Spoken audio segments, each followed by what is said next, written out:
Guys, case number 123 on the calendar in the matter of Mance versus Leith. Parties have been sworn in, Judge. You may be seated. Gentlemen, have a seat, please. How old are you, Miss Mance? I'm 19. How old were you when you met the defendant? I was 17. You were in high school? Yes, I was a senior in high school. And what was he? He was the assistant swim coach on my high school swim team. When did you start to date him romantically? We started dating maybe 3 days after the season ended. That was in February of 2002. You were 17? Yes. How old were you? 24 at the time. Married or single? Single. Had been married? No. Any children? No.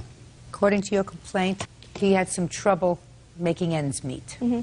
And over the course of your relationship, you loaned him money. Yes. Substantial amount of money. Yes. Mr. Leith says that, well, he did have some hard times there financially. The money that you gave him was just that gift. You agreed to help him out. And because he's a good guy, he gave you back $2,400. And he says, according to him, let me quote his answer, he said, "I didn't want to seem as if I was a charity case, so I paid her a total of $2,400 to make her feel better, and I can prove it." That's what you said here. Yes. A lie. Prove. Shh. I'm going to cut to the chase right now. Okay. Miss Mance, you have a whole laundry list of money that you lent him over the years. Is that right? Yes. You say he gave you back $1,000, but he still owes you about $3,000. Yes. I'm going to ask you this. If he can prove to me what he says in his answer, that he paid you back $2,400, if he can prove to me, listen to my question, if he can prove to me that he paid you back $2,400, are you prepared to say, that's fine, that's... No. Oh, that's too bad. Prove to me that you paid her back $2,400. I don't have any evidence of any kind. Well, if you don't have any evidence, you see where I'm going? See where you're going. See where I'm going? The only evidence that we have is a title of a car that was signed over from my name to her name, which is a car that I purchased for her. For $200. And Shh. I purchased the car for $400 from a friend. We signed $200 on the title because it made tax reasons easier. When I put $600 worth of work into it, which her father actually helped me do the work in a friend of his shop, and we had $600 in total parts, including seat covers, wheel covers, and things that I needed to get the engine running properly again, which the car was destroyed a week or so after she started driving it because something that wasn't fixed properly ended up blowing up inside and destroyed the motor. I also gave her $1,400 in cash in total payments, and that was Show me from the bank from which you drew out... I paid everything in cash. Listen to my mouth. Are you a bookie? No. You have a job? Yes. You have a checking account? No. You put money in a bank or under the mattress? Under the mattress. You put it under the mattress. You're slick, but I don't believe you. Do you understand? Yes. Nobody does that. You put money in a bank, especially $1,400. You would have some evidence that you withdrew $1,400 from a bank. Not necessarily a check. Not everybody has a checking account. But most people who are college educated have a checking account. Your Honor, Just- at one point he did have a checking account. Just a second. Do I look like I need help from you yet? No. Who is this? This is one of my friends. His name is Chip. He's a witness that 2 of the times I did pay her cash, they were $200 each time, so he's a witness to $400 of the money that was paid back. Good. Perfect. I don't even have to hear him. She says that you paid her back $1,000. You could have had 2 more chips. $2,400, sir. Get there. So far, let us assume that I believe you, which I do not, that we have $400 from Chipper over here. And you have $600 in parts for a car. Which my father paid Shut. for. Just a second. $2,400, sir. Get there. I already told you, man. $1,000 in total for the car, and then $1,400 in cash payments made to her. When? During the course, it was probably over a course of a year, because she loaned me money when I first got diagnosed with a disease, Crohn's disease. I was out of work for a while, and then when I got back to work, I took a dive off of a ladder and had a fractured spine at one point. You're an accident looking to happen. Yes, ma'am. Don't you have family? No. Well, family, yes. It's my father and my mother and everybody, but... Well, father and mother usually comprise family. Right, Chip? I agree, ma'am. That's where you go if you have the propensity to fall off ladders. You go to your parents. You don't go to your 17-year-old girlfriend. She was 18 at that time. Oh, my goodness. Eligible for Social Security, and you were 25. Father? Ma'am. Happy with him? Not really. Oh, I could tell. My ex-wife is even less happy. And I had to keep him out of jail. She wanted to put him there. He was forbidden from entering my mother's house where I was living at the time. When you were how old? 17. 17, 18. Is there any particular reason why he was forbidden from entering your house? I wasn't forbidden from her father's house. No. I understand that. My mother was very upset because he was so much older than me, and she found out that I had been giving him money, which upset her even more. And Where'd you get the money from? I worked. I have a copy of my W-2 here. I worked full-time during the summertime, and I took a semester off school, and I worked. She made very good money that year. Unfortunately, she doesn't have it. Yes. And I get very few phone calls, if I may interrupt, from my ex-wife. One of them was about this situation after she had heard about it, because it was in the closet for some time. And the words that came out of her mouth were statutory. And that's what she wanted to pursue. And I talked her out of that. That's hard to do anyway. Yes, Because at and the I time, didn't what's want- your first name? Maureen. Maureen. At the time, Maureen was in love. Yes. Or I didn't want to was. push them apart, her mother and herself. I figured Smart idea. that would end up in the It was wrong smart. direction. Thank you. Wouldn't have gone anywhere anyway. No. You need somebody to testify, right? Yes. Judge Judy continues in a moment. And later today, The day that we went to Sausalito, Eric was rubbing my shoulders in front of the guy that we were I buying don't product from. care, and neither does he. As long as they're not my shoulders. Well, I don't care about rubbing shoulders. Go someplace else if you want to talk about rubbing shoulders. real cases, real people. Judge Judy. Maureen Mance says ex-boyfriend Greg Leaf owes for unpaid loans. Maureen says she started dating Greg when he was her high school swim coach, and she was just 17. Okay. So far, you have not convinced me that you gave her $2,400. The title. I see you signed there over. without any evidence. The only evidence I would have had would have been the title of the car. Except which I Chipper had over signed here. And Chipper doesn't want to fall in my mouth again, do you, Chipper? No, ma'am. I will also say, Your Honor, that she did not loan me nearly the amount, and none of it was supposed to be a loan. She had told me during the course of this relationship that she was helping me out because we were together and because we were in a relationship. I know. And it was that's- only after we broke up. Listen to me, sir. Yes. A 17-year-old cannot make a contract with you. None of the money was ever borrowed or any money that she ever spent was until after she had turned 18, so she would have been a legal adult at that time. Which was only a few months later. You got it? You just love that man. Listen to me. Maureen, really good lesson. Hard. Hard Very lesson. hard. Over the course of 2 years, you gave him a whole lot of money. Now, ordinarily, I would dismiss your lawsuit because you have no evidence of a loan. You loved him. But he says he paid you back. That's his problem. And he can't prove it because he has no evidence. So what he wants me to do is believe a 25-year-old, because at that time he was 25, because you've turned 18, eventually he turned 25, Right.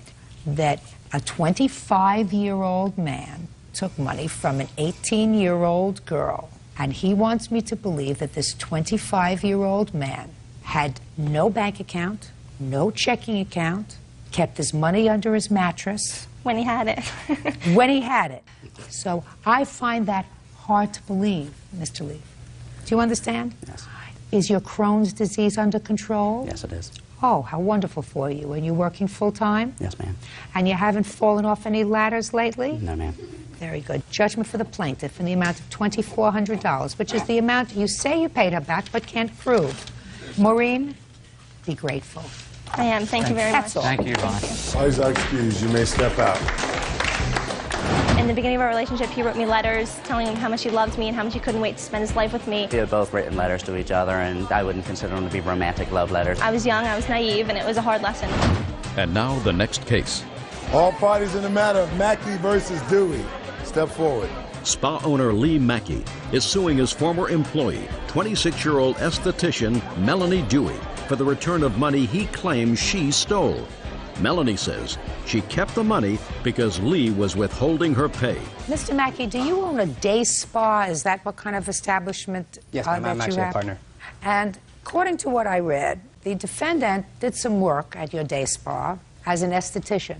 She gave facials. What else? We didn't really get to that point yet, but I was going to be the head esthetician and I was getting ready to open the salon with them. So you weren't working for them? I was working for them, but not doing facials yet. What were you doing? I was helping them open the day spa, doing like the hiring and the training and ordering the supplies, bringing the supplies. Okay. According to what I read, Miss Dewey came to you with some sort of a proposition, and that was that she had a friend from whom she could purchase a tanning bed at a very good price, $500. Is that right? Not technically, ma'am. It's a spray tan machine, and the price was $550. So it was not A technically spray tanning machine? Yes, ma'am. You gave her the $550? Gave her $500 in cash, and then I helped put $150 down for her insurance. I don't want to know about the insurance. You gave her $500 in cash for the machine? $650 total, ma'am. Mr. Mackey, I want you to listen to me, sir. I said you gave her $500 in cash for the machine. Yes, ma'am. And then you said, well, I didn't want the machine, you were going to sell it to somebody else. And when you told that to the defendant, she said, well, I'm going to keep the $500. Yes, ma'am. And you also claimed that you loaned her $150 for her car insurance? Yes, ma'am. Now, Miss Dewey says that, in fact, you did give her the $500, you did pay the $150, but you owed her money for some wages, and she's keeping everything. Right? Correct. Uh-huh.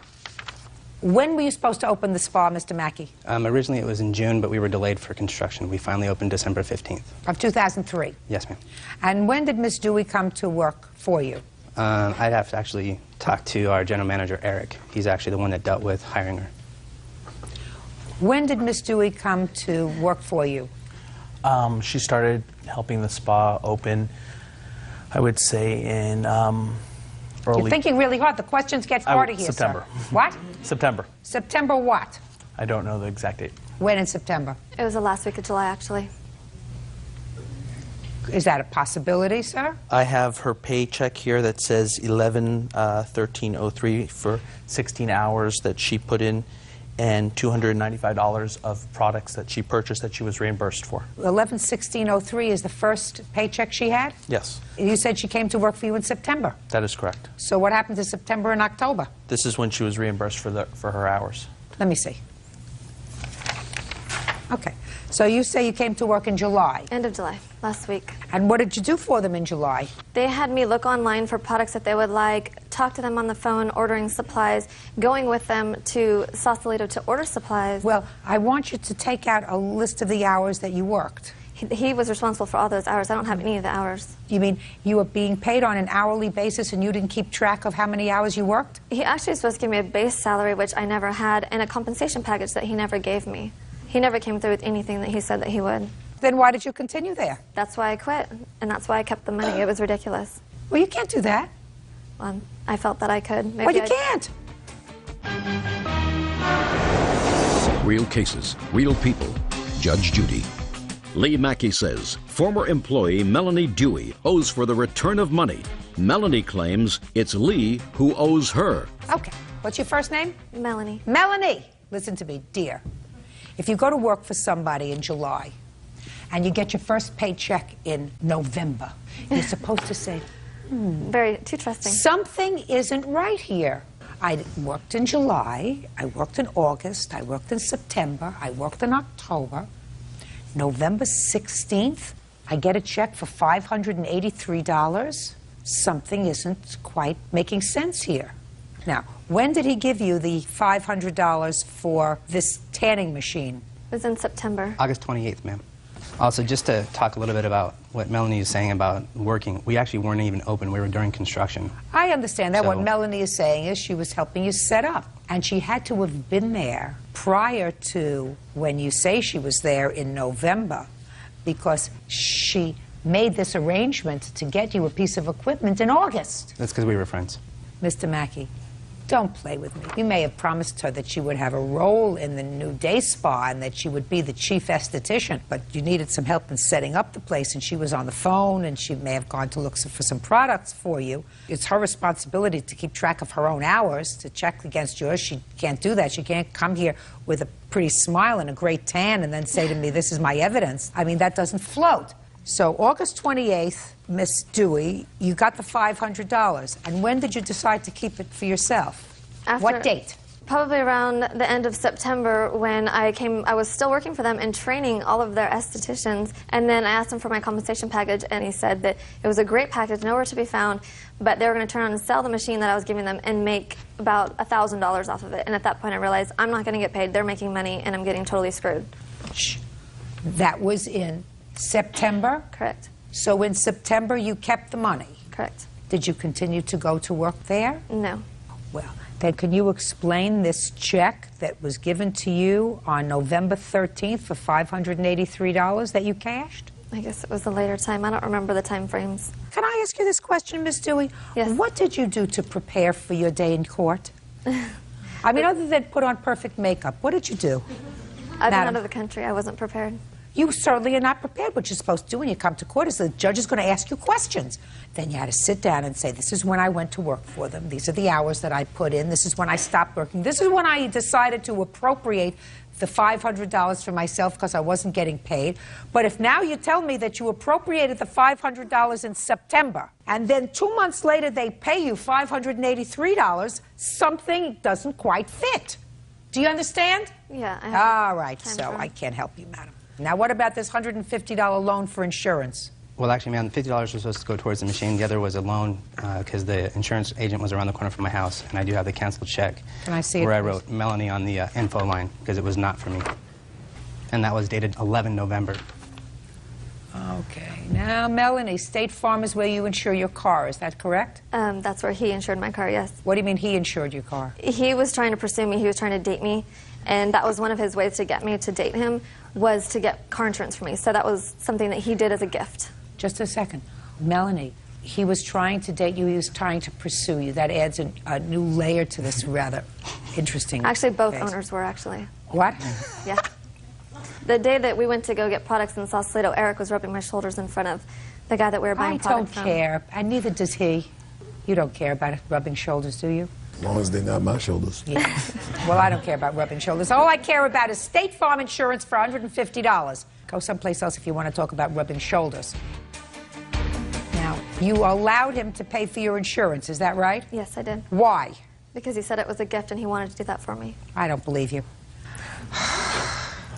Okay, listen, Melanie, where do you work now, darling? I work at a day spa. What do you do in the day spa? I'm an esthetician. How many days a week do you work? 4 days. What do you do on the 5th day? I take care of my son. And on 4 days, working 4 days a week, you're able to support yourself and your child? Yes, I am. Okay, well, wonderful. So I hope you have the $650 to return to Mr. Mackey. Judgment for the plaintiff in the amount of $650. That's all. Parties are excused. You may step. Yeah, this is case number 91 on the calendar in the matter of Colmenero versus Maddox. Parties have been sworn in, Judge. You may be seated. Sir, have a seat, please. Mrs. Colmenero, you and the defendant used to be married, Yes. and you have children together. And it is your claim that your former husband made false claims that you had and continue to abuse the children that you have together. And as a result of one of those claims, you were arrested. You want to be compensated to the tune of $5,000. And Mr. Maddox says that you have a history of child abuse, excessive corporal punishment of the children. He believes that you are still using corporal punishment on the children, and he has every right, and not only the right, but the responsibility as their parent to notify protective services and or the police that his children are at risk. Right? Yeah, right. Okay. How long were you married? 5 years. How many children do you have? 2. How old are they? Hayden is 7 and Trevor is 5. You have other children? Yes, I do. How old are they? I have a 13-year-old. Whose name is? Is Cody. And a 9-year-old who is Jared. Those children also live with you? I do have my son, my 9-year-old lives with me. Where is Cody? Cody moved in with his father about 2-3 months ago. Were any of those 2 children the subjects of child protective proceedings or complaints? The accusations have been made for all 4 children. By whom? By Michael Maddox. By anyone else? By my husband. His ex-wife has also made claims. Well, does your husband have children? Yes, he does. How many children does he have? He has 3 children. Were there allegations of corporal punishment made by his former wife with regard to his 3 children? Yes, there has been. And what were the nature of the complaints that were made by his former wife? Molestation, different things of that nature. I'm talking about excessive corporal punishment or corporal punishment. You know what that means? Okay. Corporal punishment? No, That means there- hitting excessively or using an instrument to hit. For Cody, Jared, Hayden, and Trevor, there has been accusations made on all of the children. To excessive corporal punishment Yes. by Mr. Maddox Yes. and by your husband's former wife. Yes. Okay, now we're getting there. When was the allegation made with regard to Trevor and Hayden that caused you to become arrested? Tell me about that incident. That happened on February 12th. Okay? And the children had went to go visit their father that weekend, and later on that night, I had been arrested for abusing my son, my 4-year-old. At the time, he was 4. Okay, Mr. Maddox, the children were with you for a scheduled weekend visitation? Yes, they was. And tell me what happened. What happened was is she used to drop the children off at my sister's house. So when she dropped them off, I came over and I proceeded to pick my children up. I took my sons to my house and I started to change their clothes. I noticed the bruises. Right then I called. Noticed the bruises where? On the buttocks. There was 3 places on the buttocks that they had bruises.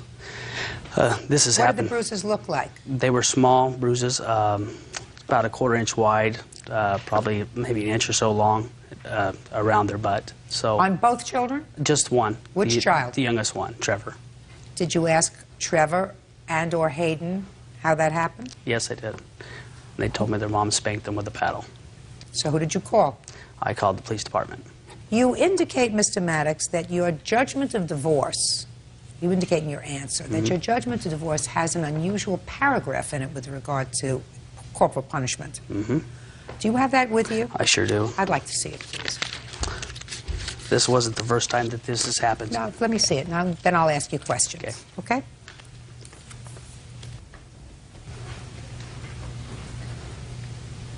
Well, there is a paragraph in your judgment of divorce that provides that neither party shall allow the use of corporal punishment upon the children. Was that a negotiated term of the separation agreement? Well, what happened is I had to remodify it because it started happening before this case, and so I had it put in. Had there been a history of that before, Mr. Maddox? Yes, yes, ma'am. What kind of a history, sir? One time, right when she started dating Rick, she was living in a different county, and I picked him up, and he had bruises up and down his rear end. Who? Trevor had bruises that she was living with him at the time. And so I took him to the county that I was in, the police department. They took pictures. Well, they proceeded to try to find her, but she had came back into Stanislaus County, a different county, and they couldn't go over into that county. So I proceeded to have that, the CPS from the Merced County was checking it out, and so when she moved back into Stanislaus, the case kind of got dropped. After you called the police, what happened on the 12th of February of 2003? The officer took the report. He called another officer out, a female officer that takes the pictures, and she proceeded to take pictures. Then he told me that... Don't tell me what he told you. Oh. Just tell me, did either of the officers that respond speak to either Trevor or Hayden? They did. They spoke to both the children. And subsequent to that, they came to your home and arrested you? That's correct. Is that right? That is correct. When they arrested you, did they take anything from the house? Yes, they did. What did they take? They asked me if I had a paddle, and I said I had a cutting board, which was confiscated. That is what I brought here today. It's my cutting board. You can see that I do use it as a cutting board. Okay. It hung in my kitchen. It's in my kitchen today. I did get it back because all allegations were dropped. When? That was dropped on March 27th. I have that court. I'd like to see the court papers, please. And the DA's information is on the back, which was also I'd like to read dropped. it. It's on the Come in. back there. Is this the only write-up? Does anybody have a police report, please? I have a police report. I'd like to see the police report. All this says is that the case was dismissed on the DA's motion for insufficient evidence. Your Honor, I ask. Okay. Judge Judy continues in a moment. This has been dropped. This was stated after the fact. What after the fact? What are you talking about? You have to be told not to hit children with instruments? And later today, He didn't pay. No. And he did go to the wedding. Yes. He walked her down the aisle, did everything the father does, except for pay. Real cases, real people. Judge Judy. Carrie Colmenero says her ex-husband, Michael Maddox, had her falsely arrested for child abuse. Michael says Carrie spanked their 4-year-old son so hard, it left marks. Is it true that you hit your children with a wooden paddle? No, it is not true. Then you're telling me that the police officer who filed this report is a liar. Is that what you're telling me? Did you know the police officer who responded to the scene on the 12th to arrest you? Had you ever seen him before? I never previously seen him. So there would be no reason for him to hold or harbor a grudge against you in any way. Is that right? No. Is that right? Is that right? That is correct. And there would be no reason for you to believe that he would hold or harbor a grudge against your husband in any way? No. Is that correct? So you believe that when he filed a police report, he filed a police report that accurately reflected both what he observed and what was said by both you and your husband. That would be a fair statement, would it not? Yes. Good. So I'm going to read to you from the police report. Okay. Okay? Let's start out with something simple. He responded on the 12th of February, 2003, to the defendant's home. I will paraphrase that part of his report because it is not really germane to what I'm going to tell you. When he got to the defendant's home as a result of the defendant's telephone call, he examined your sons, and he found bruises and marks on Trevor. Mm-hmm. He then asked both boys, little boys, how that happened, and both boys said to the police officer that Mommy spanked me, and that's all they would say. They said nothing else. There were no marks viewed on Hayden, only on Trevor. But based upon those marks and the statement, they came to your residence. Now, fast forward. Police officer, I asked Carrie, that's your name, isn't it? Yes. If she had spanked either of her boys earlier that day. She advised that she had, with a wooden paddle, which was still located in the kitchen. At that point, I placed Carrie into custody for violating Penal Code Section 273, cruelty to a child. I then escorted Carrie out of the residence and secured her in the rear of the vehicle. As I was furthering my investigation, Deputy Jeff stayed with Carrie as I went back into the residence to interview Colmenero. That's you. I asked if he knew the whereabouts of the wooden paddle. He advised that it was in the kitchen. I followed Colmenero into the kitchen and watched as he retrieved an approximately 12-inch by 13-inch brown wooden paddle from the counter. I asked Colmenero what the paddle was used for. He advised that Carrie uses it to discipline both boys when they get out of line. At approximately 3:30, both boys, he said, were getting out of control and tearing up the house. He was very specific. He watched as Carrie yelled at both boys and grabbed the wooden paddle and then proceeded to spank the victim approximately 2 times and Hayden 2 times for disobeying her. At that point, he didn't see any other physical injuries on either of the children. He also advised, that's him, that the last time Carrie had spanked the boys was 2 days before, on the 10th, at 7 p.m. for the same circumstances. Then the police officer interviewed your 2 older sons, who confirmed all of that. Both boys, your 2 older sons, say that that's your modus operandi. When they get out of line, you take a wooden paddle and you hit them. So my question to you is, first, stand up here. What are you complaining about? What's your lawsuit about? My lawsuit is due to being arrested, and this has been dropped. So, can be dropped. You did it. There was nothing stated in our court custody that this was stated after the fact. What after the fact? What are you talking about? What's after the fact? That you should not hit children with instruments? Is that what you're telling me? Real cases, real people. Judge Judy.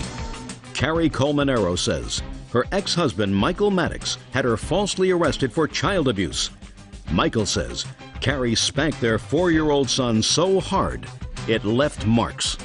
You have to be told not to hit children with instruments? I am saying that this incident is not... I have the DA's information here, and they have overlooked the children. If you would take a look at this also. Listen to me, madam. Your husband said that you hit the children with a paddle, correct, sir? Yes, ma'am. And you say that that's her standard operating procedure for dealing with the children, correct, sir? Yes, ma'am. And that the children had marks as a result of that, at least one of the children, correct? Correct. You weren't falsely arrested. The case was ironically, erroneously, stupidly dismissed. For what reason, I don't know. Maybe he had a DA who's got his head up his behind. We do not hit children with instruments. You got it? Goodbye.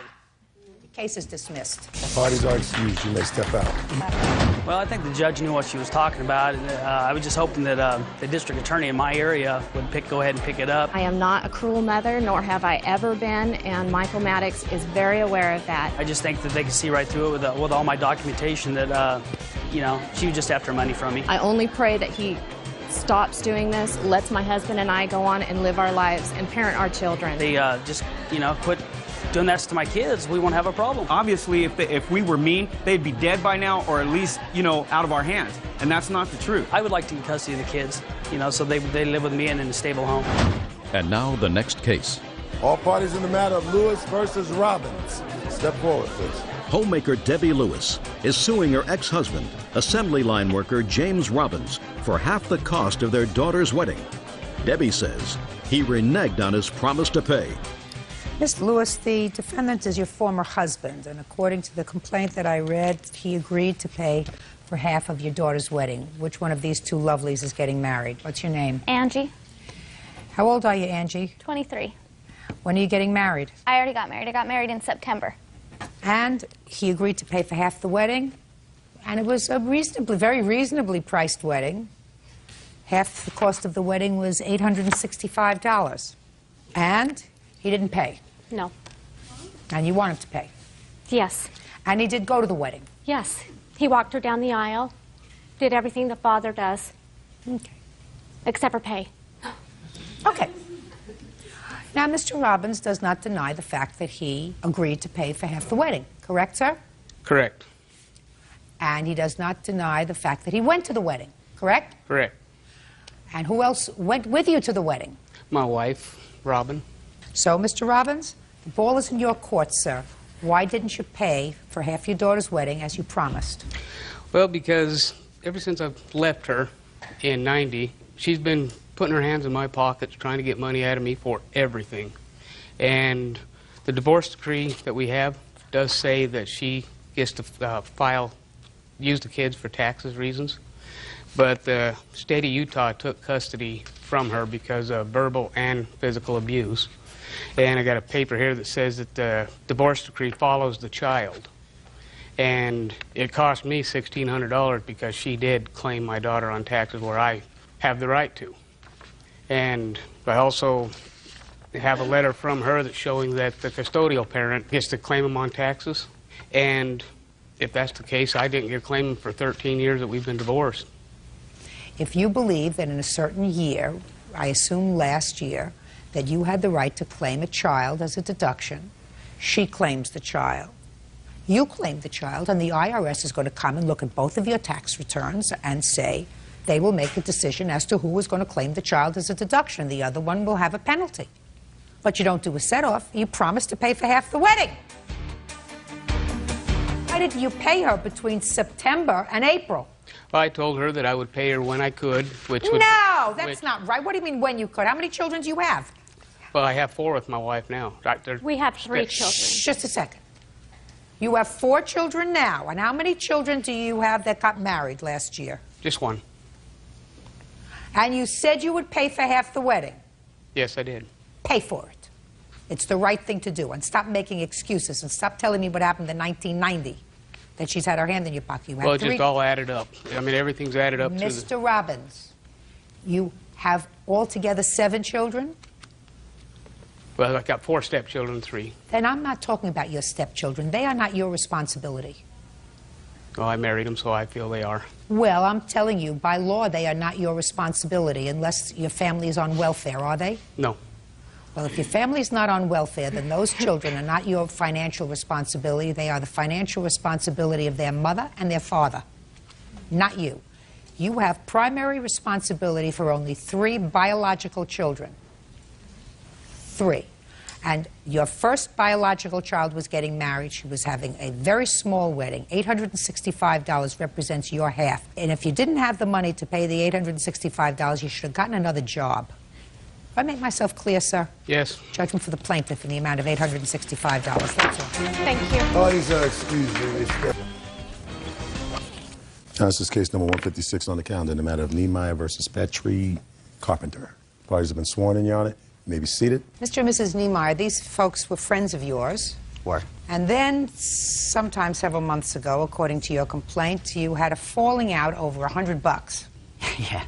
And you claim as a result of this falling out that the defendants damaged your car, assaulted you, you want damages. The defendants say that you became an aggressor over this $100, and you, in fact, assaulted them, and they are counterclaiming. So first, why don't you tell me what happened on this day? When was it, in April? I went to a customer's house. I was running a side business. What kind of business? Computer work, building computers, setting up networks. I was having a problem with a satellite, so I called Chris out. He went to our apartment and took my wife's car from there, left his wife there. Okay, these are details that I really don't think I need because Okay. I've read your complaint, and your complaint says that you gave him $100 for his day's work in helping you. Yes. And he gave you the $100. Yeah, he gave me the $100. Go ahead. His wife was asleep when we got back. She was pregnant, so I went to sleep on the couch. Mr. Niemeyer, Basically, listen to me carefully, sir. Yes, ma'am. Okay? Because I have other things to do tonight. I understand. Sorry. You gave him the $100. According to you, they slept at your house. Yes. And the next morning, the $100 was missing. Is that right? Right, my stuff had been rummaged through. That's not true. Yeah. Shh. The $100 was missing, and they believed that either you or your wife took the $100. Which we didn't. So pick up from that point. Okay. Basically, he woke up and somehow his stuff was scattered out through my house. It's like he had been through my house and looking for stuff to steal or something. I don't understand it. I don't understand how stuff gets his stuff that was in his pockets when I went to bed is scattered out throughout my house, and he's looking in my car and everything. I want to know how it My got MP3 player was missing. Listen to me. My laptop was missing. Listen to me. None of those things, Mr. Niemeyer, are contained. Listen to me. I'm listening. Are contained in your complaint that your things were missing. So I don't want to hear it. He woke up, his $100 is missing. Okay. He asks you about it. Your wife says, I'll look for it. They leave. Sometime later that day, they either came or called. Which was it? Well, early when they were leaving, we got in big arguments. She was saying, I'm going to kick your butt. Oh, you mean there was a dispute before they left in the morning? Before they even left. They were accusing me of stealing. You know, it's like I just paid him $100. And Yeah, why would you take it back if you just paid him? That's ridiculous. Yes. I don't understand it. So he called back later and he said, hey, y'all, or he had Brandy call back later and talk to Jennifer. She said Just no. a second. Okay. His wife called back and spoke to you? Yes, ma'am. What did she say to you and what did you say to her? She told me that I needed to have my husband give her man back the $100. And what did you say to her? I told her that I would talk to him, but it was between them. I knew that my husband hadn't taken the money. We looked all over the house. Chris had lost it. Did they come back to the house? Yes, they did. What time? 10:30 10:30. p.m. Had they called first to tell you that they were coming? Basically, at that point, Chris had called me back and said, what's your gate code? Gate code? Yeah, it's getting our apartments. I said, Chris, you just need to turn around and leave. You know, I don't want to get kicked out of my apartment. Then, at that moment, I knew, knowing Chris for so long, I needed to go out there and look. Well, I went out there and looked. He had driven around in the exit gate when somebody had left. So he was in your apartment complex? Yes, ma'am. So at that point, I ran back upstairs. I called Craig and said, look, dude, I don't know what's going on. Why did you call Craig? Huh?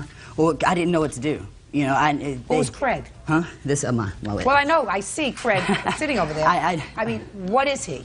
He's just a neighbor, basically. He lives in the same complex? Yes. I just wanted somebody to be able to see what was going on. You didn't call the police? At that moment, we thought we could talk things out and that things wouldn't escalate to that point. I went outside and tried to talk to them. What did you say to them? Brandy was really polite to me. I told her that if they were coming to start stuff, they couldn't do it there. We have 2 children. We have a 3-year-old and a 2-year-old that don't need to be around that. And they didn't leave when I asked them to leave. And? At that moment, I went down there to talk to Chris. By the time I got out there and I noticed that it was just a screaming and holler match, I started to come back. Well, at that point, Chris started pushing me. Give me my money, or I'm going to punch your face in. Never pushed you.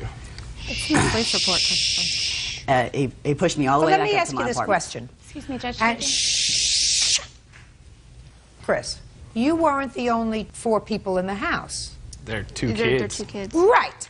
There were 2 toddlers, right? Right. Okay. Now, would you give me a reason why this friend of yours, who you've known since you were children, who called you to come for a day's work, who took out the money to pay you, would then, while you were sleeping, rummage through your things and steal the $100 that he had just given you? It doesn't make sense.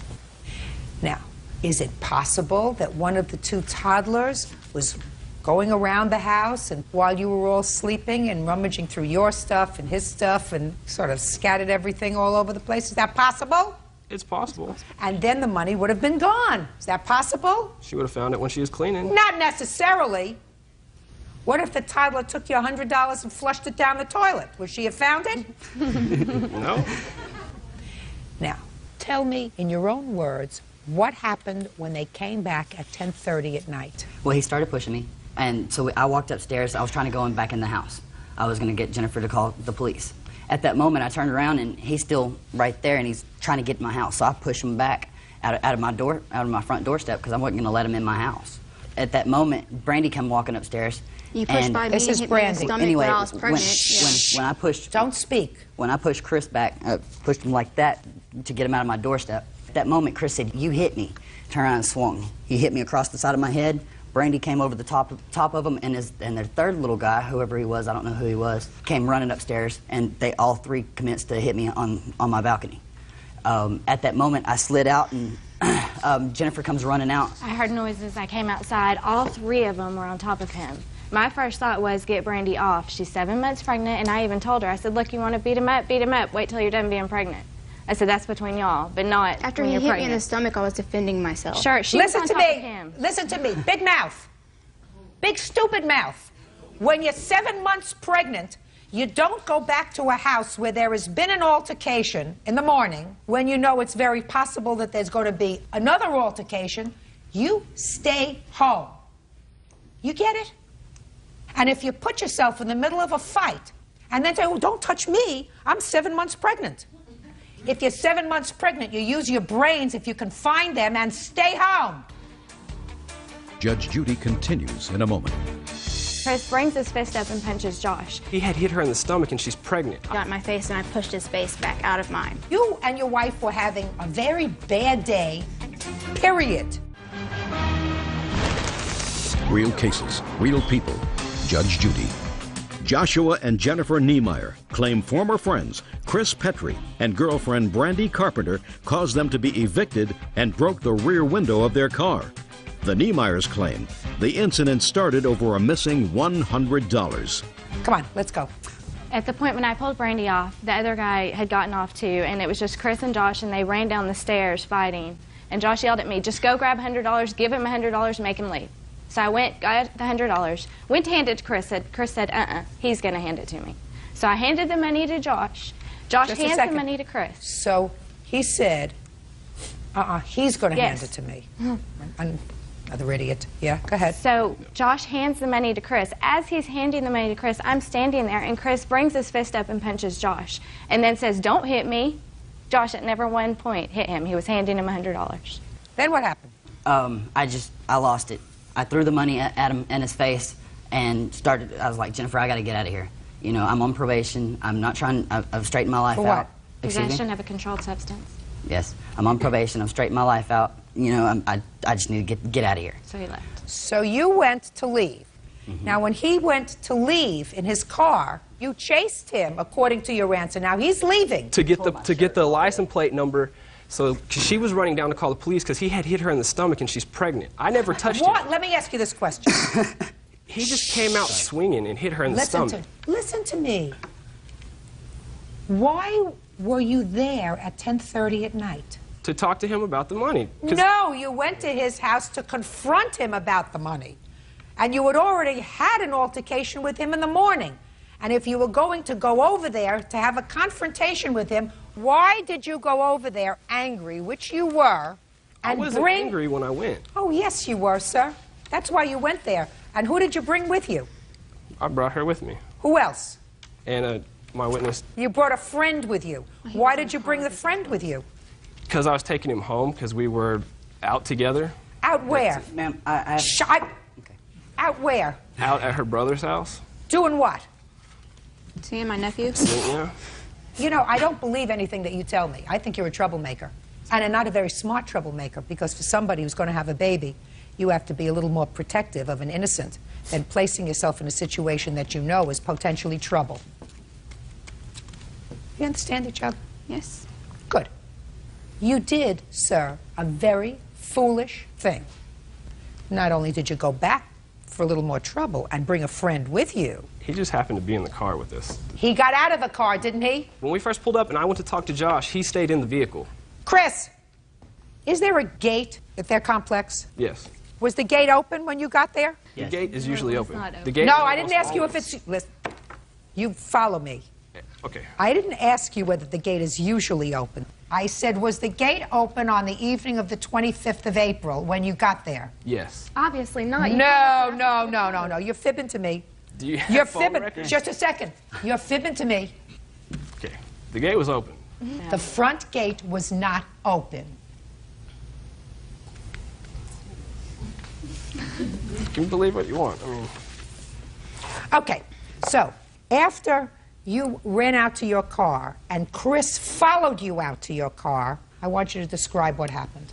I know the way Chris is and what he's Don't done. tell me what you know. Okay. Just tell me what happened. I turned around and looked, and I saw Brandy and the other guy. They were going back to their car. I didn't see Chris at that moment, and so I had put the car in reverse, had just let off the brake, and all of a sudden I hear, thunk, hit and run. I turned around and flipped him off. He jumped on his windshield and then yelled, hit and run, got Didn't up. the police report that he hit him? What did I tell you? What did I tell you? Anyway, at that moment, I'm so fed up with all this crap that's going on. I didn't let him in the apartments. I told him to go away. I just, turned around, flipped him off, and said, Chris, whatever. I know your games.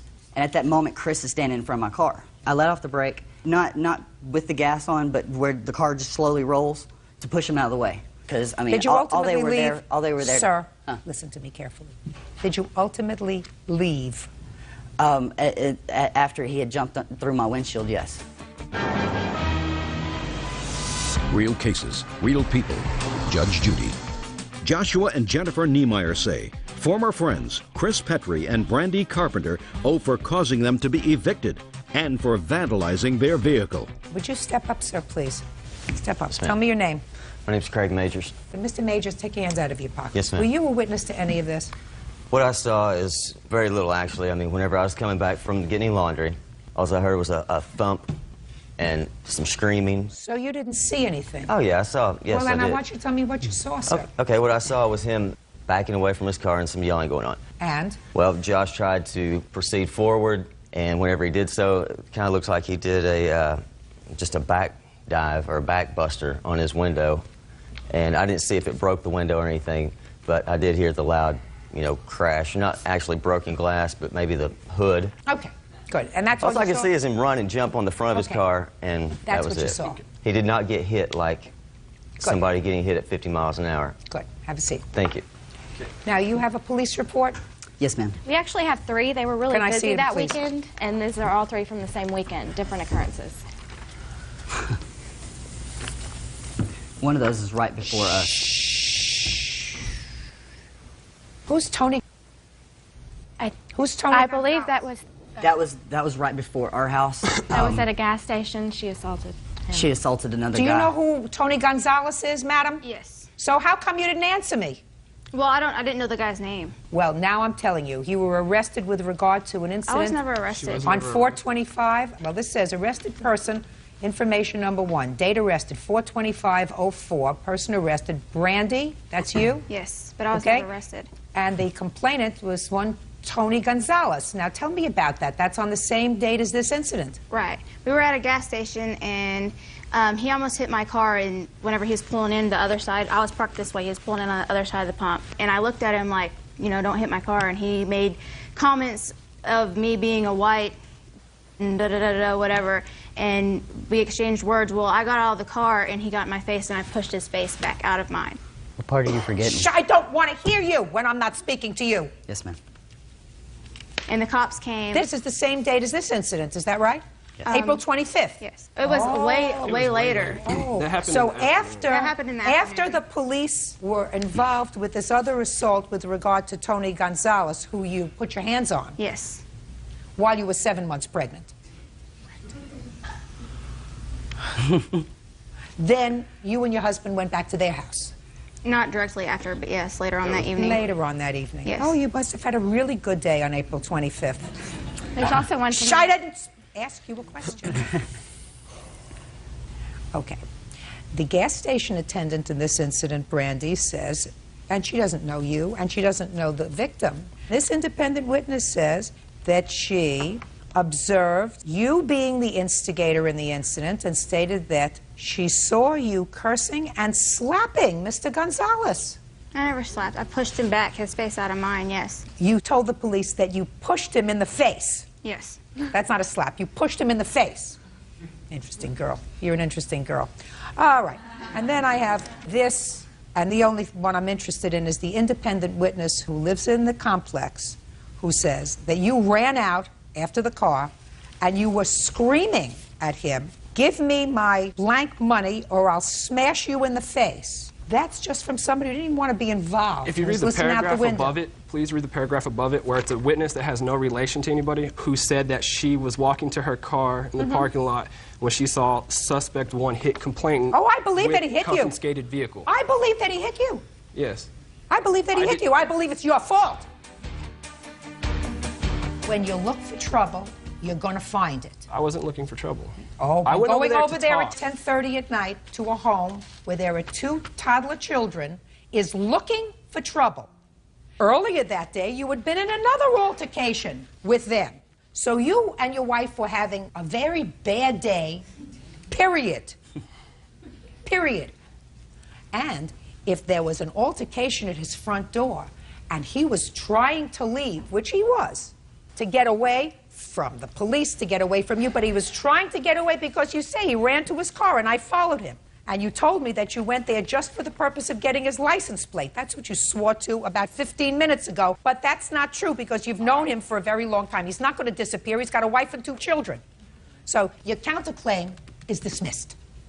If you got injured that day in his car, too bad. And if she got a bellyache in the car because she was there, because he hit her, that's her problem. She and her 7-month fetus should have been home in bed at 10:30 at night. Now, let's get to you. Yes, sir. Yes, ma'am. Your car was damaged? Yes. How much? We have the receipt right here for... $180 for the windshield, and then it was $462 to get out of impound. Okay. I believe that they're responsible for that. I believe that, but for the fact that they came to your house at 10:30 at night looking for trouble, this whole unfortunate incident wouldn't have happened. Judgment for the plaintiff in the amount of $642. That's all. You may be seated, sir. Have a seat, please. Mr. Lorsch, you and the defendant were together for about 7 years, according to what I read in your complaint, and engaged for 3 or 4 of those years. You broke up, and you want returned to you some furniture, and you also want the engagement ring back. Ms. Watkins says the furniture's been in her house for years, never asked for it back. As a matter of fact, you don't even want the furniture back. You want the value of the furniture because you've already replaced it. And as far as the engagement ring is concerned, she said she hasn't seen it for years. So either you took it back or it was lost. And you lived together for 2 years after it was lost. Is that right? Yes. Okay. When did the 2 of you live together? During which period of time? I'd say from 99 to 2003. And when you left, did you take anything with you? No, Your Honor, I did not. Your Honor, that's not true. What did he take with him? He took his couch. He took the bedroom set that was Just in my a second. bedroom. Did you take the couch? When you moved out, sir, did you take the sofa? Your Honor, yes, I did. I mean, I do speak the language, and I assume you do too, so I don't know why you're confused. Did you take a bed? Just a bed and headboard itself, yes. Okay. What else did he take, Miss Watkins? Well, those are the main furniture things that we have there. Those are the furniture things. Now we're a year later, more than a year later, and you want a refrigerator, not the refrigerator, the cost of the refrigerator. And you want some bedroom furniture that you purchased because each of you had a daughter. Correct. And you bought some bedroom furniture so that the two girls could be in the same bedroom. That's right, Your Honor. It made it more comfortable for my daughter to be in her place. Like I said, she provided daycare for me for the whole time that we were together, and I was paying her daycare fees. So Mr. Lorsch, listen to me. We're getting beyond ourselves, sir. I like to keep things very simple.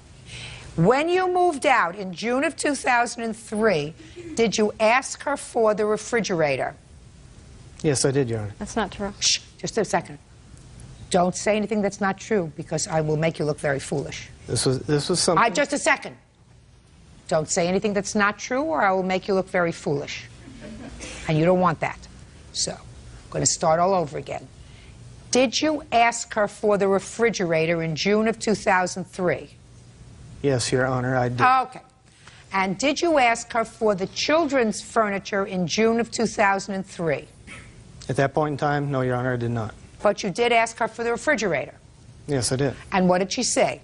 She thought that I owed it to her. And what did you say? I said, I think, your new boyfriend can get you a new refrigerator. Okay. And what did she say? She said, I think that rightfully belongs to me now. Okay. And that's the way it was left? Yes. You did not sue her for that, right? At that point in time, no, I did not. Over a year ago. Nor did you sue her for the children's furniture, correct? I did ask her for the stuff on occasion. Listen to my words very carefully. You did not sue her for those items in June of 2003.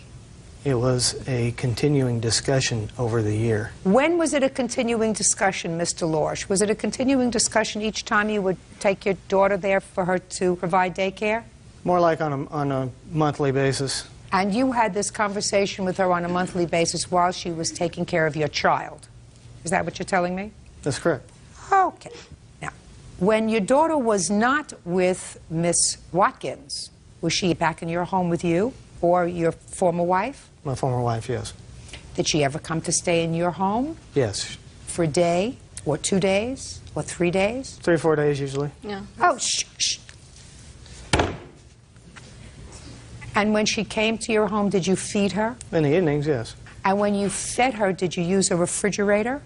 Yes, I did. Where'd you get it from? I had to purchase a new one to replace the old. When did you purchase the new one? I have that in here. Well, why don't you tell me about it? May 7th of this year.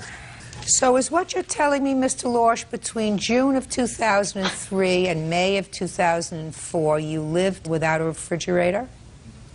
No, I had a portable unit. So you had a refrigerator? A small one, yes. Good for you. Now, when did you purchase new bedroom furniture for your daughter to sleep in? Actually, I do not have it yet. You don't? So where was your daughter sleeping? She wasn't sleeping with you. She is either sleeping on the couch or she'll sleep in a sleeping bag in her room. In a sleeping bag in her room? This is on call. They're supposed to call me when it's delivered. Is what you're telling me the way that you provided for your daughter when she was with you was to have her sleep on the floor? Is that what you're telling me? No, Your Honor. At the time, I had a day bed. There we go. That's better.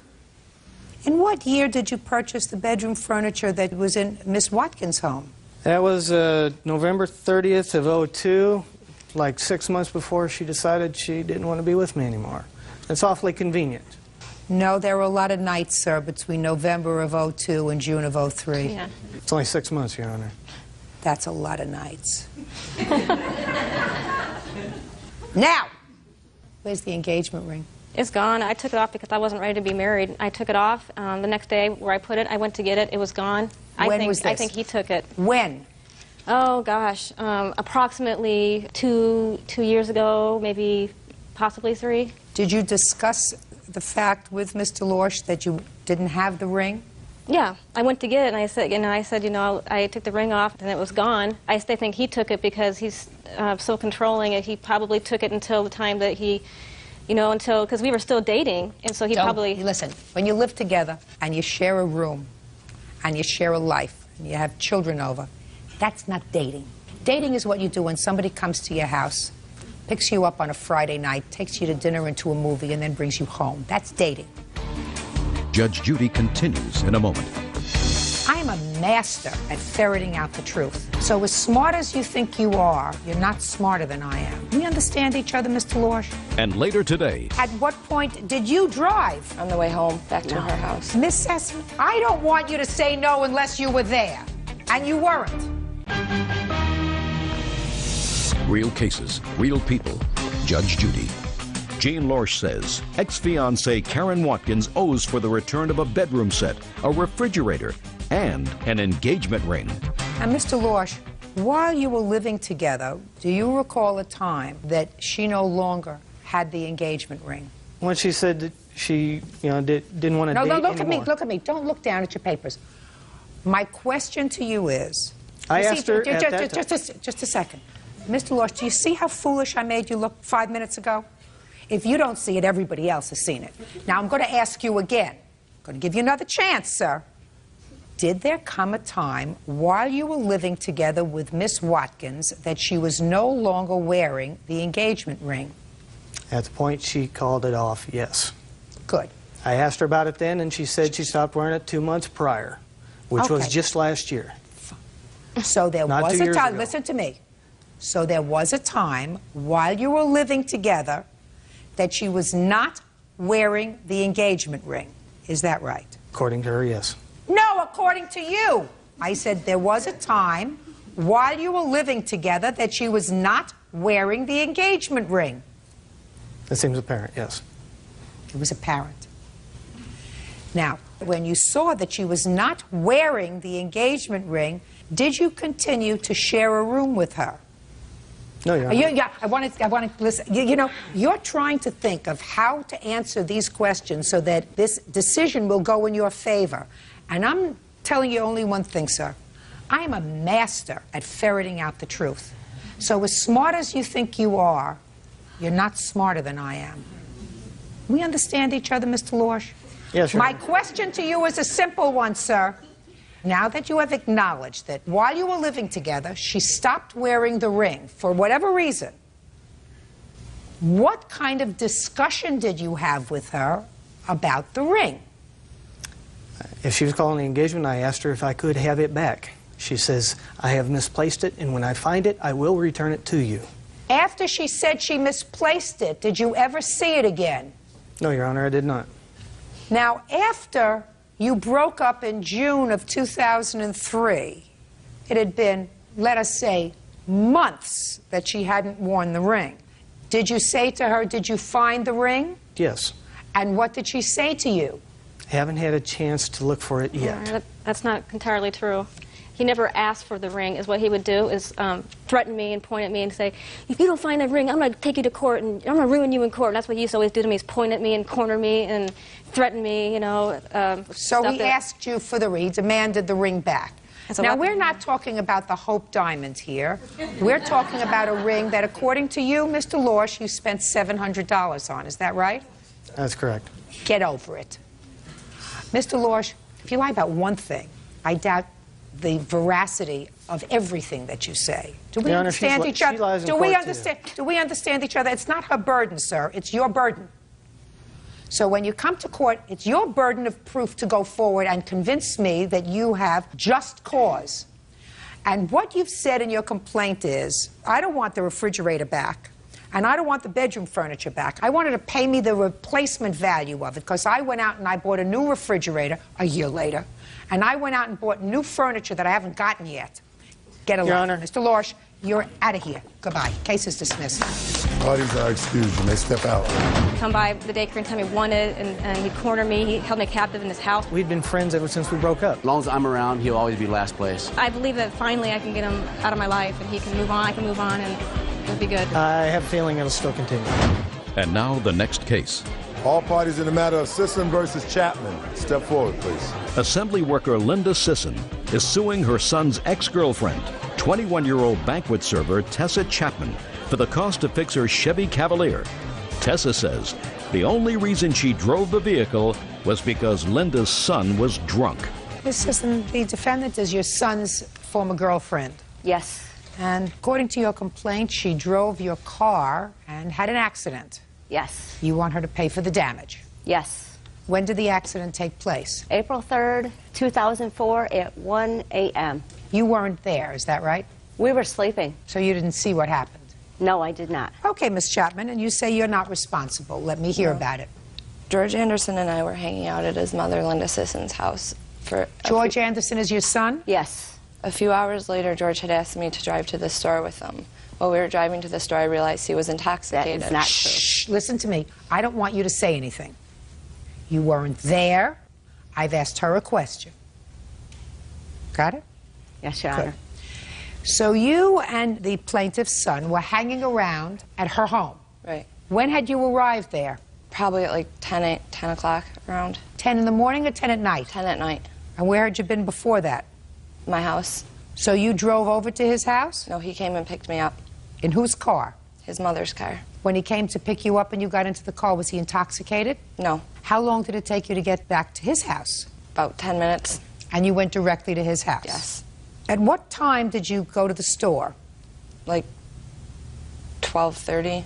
Between 10 p.m. or 10:10 p.m. when you arrived back at George's house and 12:30 in the morning, what were you doing? We were watching TV and we had a couple beers each. Where did you get the beers from? His house. So each of you had a couple of beers. Is that right? Yes. And then about 12:30, who decided to go to the store? George. You say in your answer that the reason you were driving was because George was drunk. Yes. Not according to what you tell me now. According to what you tell me now, the two of you had a couple of beers. He must have been. He what? There was another girl there named Stacy, and they were off in another room for a little while also, so they could have been drinking without me knowing. They could have been, and I could have been 5'6", but I'm not.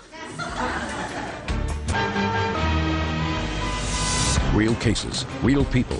Judge Judy. Linda Sisson claims her son's ex-girlfriend, Tessa Chapman, wrecked her Chevy Cavalier.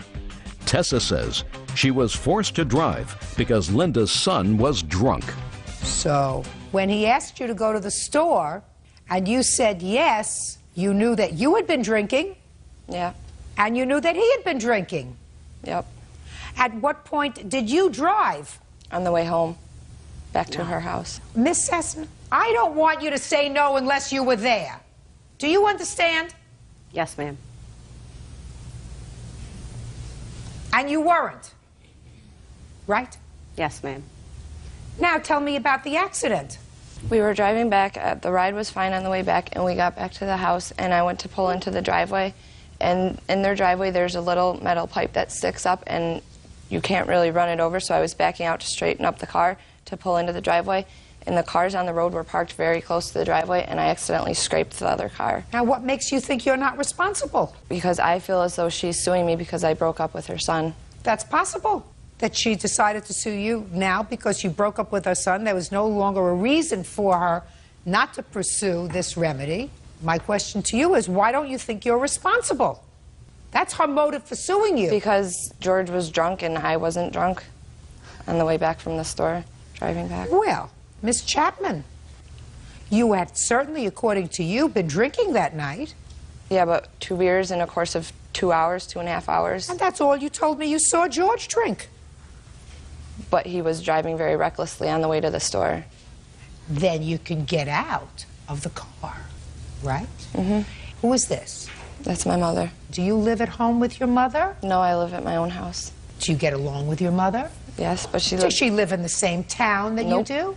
Do you have other people that you know in town? Mm-hmm. So that if he was driving, according to you, recklessly on his way to the store, then you say, George, I'm not going to get back into the car with you. And you call a taxi to take you home. But if you get behind the wheel of her car and you have an accident and you've had alcohol that night, you're responsible.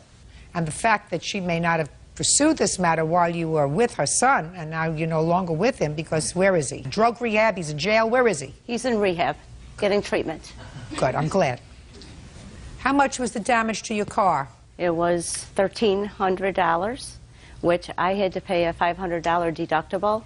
And when I found out about the accident, the doorbell rang at 7 o'clock in the morning. I don't care how you found out about the accident. Well, she admitted to me, Tessa admitted to me that morning when I woke them up to find out what happened to my car, and she apologized because my son came out and told Tessa to tell me that he's not taking the rap because he didn't do the damages, and she did No, he's a prince. And she did the damages. He's a prince. How old is your son? 22. How long has he had a drug problem? Maybe about three weeks prior. You're in denial, madam. What kind of work was he doing? He was in and out of jobs. Had he been arrested previous to his current rehab? Yes. For what? For a stolen vehicle. Yes. What else? False identification. What else? Counterfeit money. She doesn't get a free ride. She should not have gotten in the car with him. She should not have been driving that night. She is responsible for your out-of-pocket expenses. And if I had a kid who was in this much trouble, I would have taken my car keys and locked them up in a safe to make sure that he didn't use them. Right? Yes. Good. So, you got to pay her deductible, Miss Chapman. It's your responsibility. Judgment for the plaintiff in the amount of $500. That's all. Parties are excused. You may step out. Now, this is case number 188 on the calendar in the matter of Wyatt versus Grogan. You're welcome, Judge. Parties have been sworn in. You may be seated. Folks, have a seat, please. Miss Wyatt, you have a baby. Mr. Grogan, I assume, has been established as being the father of that child. You say he's responsible for some expenses involving the child's birth and initial few months of the child's life because he's now paying child support. So I have a few questions, Miss Wyatt. When did you and Mr. Grogan have this relationship? We had started the relationship in the summer of 2003 when he moved back to Iowa from South Carolina. Had you known him before? Yes. For how long? Approximately 6 years. Did you have an exclusive relationship with him? Not at that time, no. In 2003, did you have an exclusive relationship Yes, we did. with him? Did you discuss marriage? No. So this pregnancy was an unplanned pregnancy? Correct. Now, I know that this is a silly question, but how did that happen? Failed birth control. Failed birth control.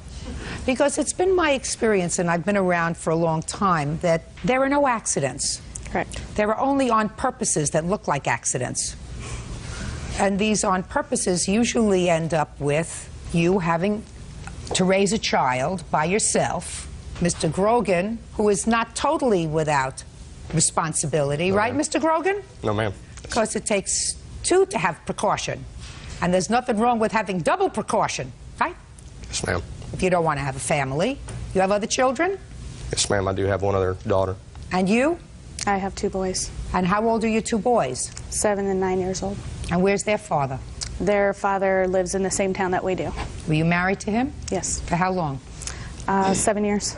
He pay child support? Yes, he does. How much child support does he pay? $670 a month, and just recently stopped when he stopped working. He pays $670 a month for 2 children? Correct. And how much child support do you pay, Mr. Grogan? If you include the expense for insurance, it is right at $600 a month. For 1 child? Yes, ma'am. Gets expensive when you're not careful. Yes, ma'am. So, how old is your daughter, Miss Wyatt? 11 and a half months. And tell me, what expenses do you think Mr. Grogan owes you for? When we were together, before he left down for South Carolina for the birth of his first daughter, he had promised to pay for any baby items that we would need. What do you mean to pay for the birth of his first daughter? He moved back to Iowa in the end of August of '03, and he had another woman in South Carolina pregnant due to have his child the end of April. You had a very fertile period there, Mr. Grogan. Yes, ma'am. Go ahead. We started working together. We started a relationship, and I got pregnant with our daughter. In November, I told him of that, and he said that he had still planned on going down to see the birth of his first child. He had no intentions of staying there. With her, it was just a one-night thing, and he was only going to stay down there for 2 or 3 weeks while she was born, and then he was going to come back up here, take care of our daughter, and stay with me. That's not exactly. He did not come back. It was one excuse after the other of it'll be in a couple more weeks, it'll be a couple Miss more Wyatt, weeks. you've not have 2 children. You understand that a commitment means, honey, would you marry me? I want to spend the rest of my life with you. I want to have a family with you. I want to live with you. I want to take care of you. I want you to take care of me. That's a commitment. Then after you do that, then you think about having a baby. You don't do it the other way around. You do it the other way around. You're just looking for trouble. I actually offered the commitment, Your Honor. I asked for her. I told her I would pay for move her and the boys down to South Carolina. Said give it an honest 6 months. I said if you do not like it, I will move you back. I even told her that we could get married. At this point, her mother had decided that she hated me. She wouldn't defend me with the family. I called her every day. I wish I had the phone records. Unfortunately, I don't. But I called her every day from the day I left almost until the day that Lauren was born, just to find out that 2 to 3 weeks before, just to find out that she had already had another boyfriend and that he was moving in with her. Mr. Grogan, you weren't married to this woman in, where is it? South Carolina. South Carolina, no, either. No, ma'am. So you already knew that it was possible for somebody to get pregnant without benefit of marriage, right? I mean, even Yes, I, at my age, Yes, know ma'am. that. And so it would seem to me that you would have been smarter in this relationship. Do you understand what I'm talking about? Yes, ma'am, I do. You already had one lady pregnant out of wedlock expecting a child, and then you have another relationship in Iowa, so it would seem to me at that point you might want to wear 2 galoshes instead of 1. Are we understanding each Yes, other, Mr. ma'am, Grogan? I understand that. What? 2 galoshes, I like it. I like it. You know, make sure that it's foolproof. Because it caused an awful lot of pain and a lot of discomfort. Doesn't mean you're off the hook. Because ultimately you're the one with the responsibility. I assume this is your mother? Yes, it is. And I assume that your mother has some sort of responsibility? Yes, she does. She didn't ask for the responsibility. She didn't even enjoy the event. But she has all the downside. Correct. That's selfish. Very selfish. Now, what kind of expenses did you have for the child? Give me an idea. We had to buy a baby bed, car seat, clothing, diapers, formula, everything that a baby needs, strollers. And did you pay for that? Yes, I did. And how much was it? For everything that was purchased before her birth was $1,658, and I have receipts. I don't want to know what was purchased before her birth. What were her expenses after she was born? After her birth were the same things. Clothes that she would outgrow, she would need more clothes, she would need So how much more did you spend? formula. After she was born, I have no idea. From age 0 to 7 months when he started to support the child? Probably close to $2,000–3,000 a month. Where'd you get that? Or not a month, I'm sorry, the entire time. And where did you get that money from? I have borrowed money from my mother, my grandmother, my boyfriend helps out. Well, he ought to. He's living there. It's not his daughter. No. Judge Judy continues in a moment. I'd worked out of my home as a daycare provider. It was Why my can't you full-time do that job. now? I am starting that back up right now. Well, when you start that, are you going to go to court and ask that his child support be reduced? Absolutely not. Right? No, I won't. So let's not get there. And later today, I went up to Desiree and asked if I could use her cell phone, and she said I could. And then what did you do? And then I remember giving it back to her. That's not what you say in your answer. So get it together. real cases, real people. Judge Judy. Sandy Wyatt says the father of her daughter, Fabian Grogan, owes for their child's miscellaneous expenses. Fabian says Sandy is keeping him from his daughter. What kind of work do you do, Miss Wyatt? I work at home, raising my children. So I would assume this $600 a month the court directed him to pay and didn't allocate any amount of money to you for the child support because you're a stay-at-home mom. Is that right? Well, I want to tell you something. In my world of the law, if you choose to have a third child, you cannot choose to stay home and be a stay-at-home mom. That's not a prerogative for you. If you choose to have another child, that was your choice. You can't say you are totally responsible for the child's support because I'm going to have this baby and I'm going to stay home and take care of it. You don't have that right. You have 50% in my world. You have 50% of the obligation to support that child. In this country, mothers and fathers stand on equal footing. They have equal rights, and that's what the Supreme Court says. They have equal rights, then they have equal responsibilities. And equal responsibility means that you pay half of the support. And the court has determined that the child needs $600 a month support. Cut that in half, because $300 a month of that belongs to you. You choose not to work, he's not going to pay for you not working. Do I make myself clear? Yes. 3 times 7 is $2,100. Not $5,000. $2,100 is what I attribute to him for the child support. Is that reasonable? Yes, ma'am. Just a second. That's reasonable. Otherwise, get a job. You have a financial responsibility. You may have the 100% emotional responsibility, Miss Wyatt. That's your choice. You chose to do that. Right. And I also had 100% financial responsibility for all the things that had to be purchased that before she was born, that he promised me, and he had had conversations with my mom on the telephone, promising to pay for these things, which he paid nothing. There, he's going to pay $2,100. Period. For the first 7 months of the child's support. Now he's going to pay for the next 20 years all of the child support. Because when was the last time you held a full-time job? Full-time? Full-time. It's been that over you can a year. prove by what? It's been over a year. And how long did you have that job? I had worked out of my home as a daycare provider for over 6 years. That Well, was why my can't you full-time do that job. now? I am starting that back up right now. Well, when you start that, are you going to go to court and ask that his child support be reduced? You're going to go back to court like a fair person and say, I am now working full-time, so this child support order of $600 should be reduced? Absolutely not. Right? No, I won't. So let's not get there. Now, you want to tell me about this nonsense visit that you're counterclaiming about? Like I said, I couldn't be there for Lauren. Well, I found out about Joe before Lauren's birth, so I did not make it for Lauren's birth. I had made those arrangements. But at Christmas, I cashed about $1,200 worth of checks, which I spent the entire amount on a trip going to Iowa to be able to see Lauren. As far as I'm concerned, the price of seeing Lauren is every minute is priceless. You couldn't put a price on that. Good. So how many hours did you see her? 8 at max. Good. Did you have a good time? I did. I enjoyed every minute of it. Good. But she was supposed to make Lauren available to me. She told me I could see her as much as I wanted to. She did not make her available to me. She kept me at bay.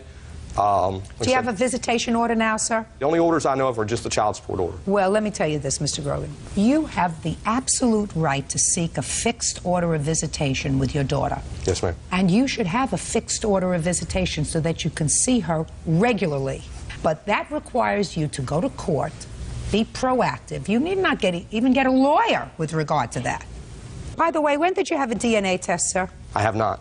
Why not? I fully believe that she's my daughter. I have no reason to dispute the fact that she's my daughter. Okay. I'm glad that you think that you're absolutely positive that this is your child. But I think it's always wise for people, especially in circumstances where they are not married and they have not been living together during the course of their relationship, to be 100% certain that the child for whom you are paying support is your biological child. We understand each other, sir? Yes, ma'am. I cannot tell you how many cases, unfortunately, that have appeared before me over the years where people are certain, both parties are certain, that this is a biological child of theirs. And it turns out that something else happened. You understand what I'm saying to you? What? I was just going to comment on his counterclaim. When he had drove up here from South Carolina in this alleged $1,200 visit, he drove clear across the country with no driver's license. Listen to me. Listen to me. That's not the issue, madam. The issue is he drove cross-country and he was met with a few obstacles to visitation. He has to have an order of visitation so that you do not fix the time when he can see his child. The court fixes that time.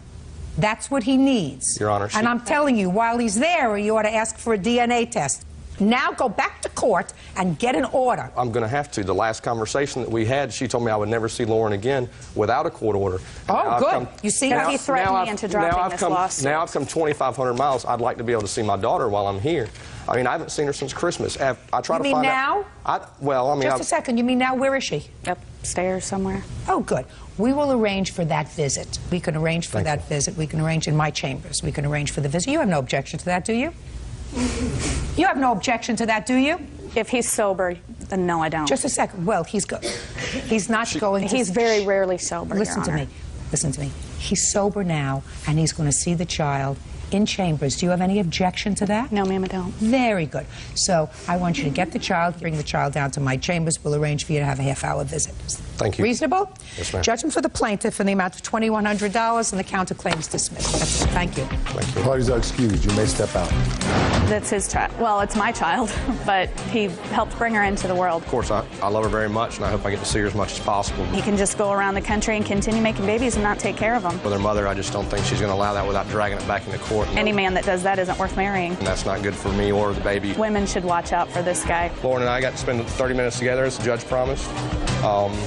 They loved every minute of it. And now the next case. All parties in the matter of Perez versus Snyder, Pendolino, and Miadors. Step forward, please. Office Assistant Kimberly Perez is suing her daughter's schoolmate, 13-year-old Brianna Snyder, and her mother, homemaker Stacy Pendolino Miadors, for the cost of a missing cell phone. Kimberly says her daughter loaned the phone to Brianna, who in turn loaned it to her friend. Who's Desiree? Right here. Could you step up, please? And you're Brianna? Yes. All right. The two mothers can sit down. I don't need Yes, you Your here Honor. for this. Thank you. All right. Desiree, you were in school. Yes, ma'am. You had a cell phone. Yes, ma'am. Tell me what happened. School was over. We were all hanging out outside. She came up to me and asked if her friend could use it, and Yesenia Hernandez. And you said? I said, yeah, and I walked over there with her and gave him the cell phone. Gave who the cell phone? Krista. And? And then she used it, and I was over standing a couple feet away talking to some friends, and then she went up to Brianna, or Krista, and said, Desi said I can use her cell phone, and then she walked away with it. What? I went up to Desiree and asked if I could use her cell phone, and she said I could. Just a second. What you say in your answer is, you went up to Desiree and asked if you could use her cell phone. Yes, Your Honor. Is that what happened? Yes, Your Honor. And she said? Yes. And did you use her cell phone? Yes, Your Honor. Who did you call? I called my grandmother and my mom. Okay. Did she call you from the cell phone? Yes, she did. Good. And then what did you do? And then I remember giving it back to her. That's not what you say in your answer. So get it together.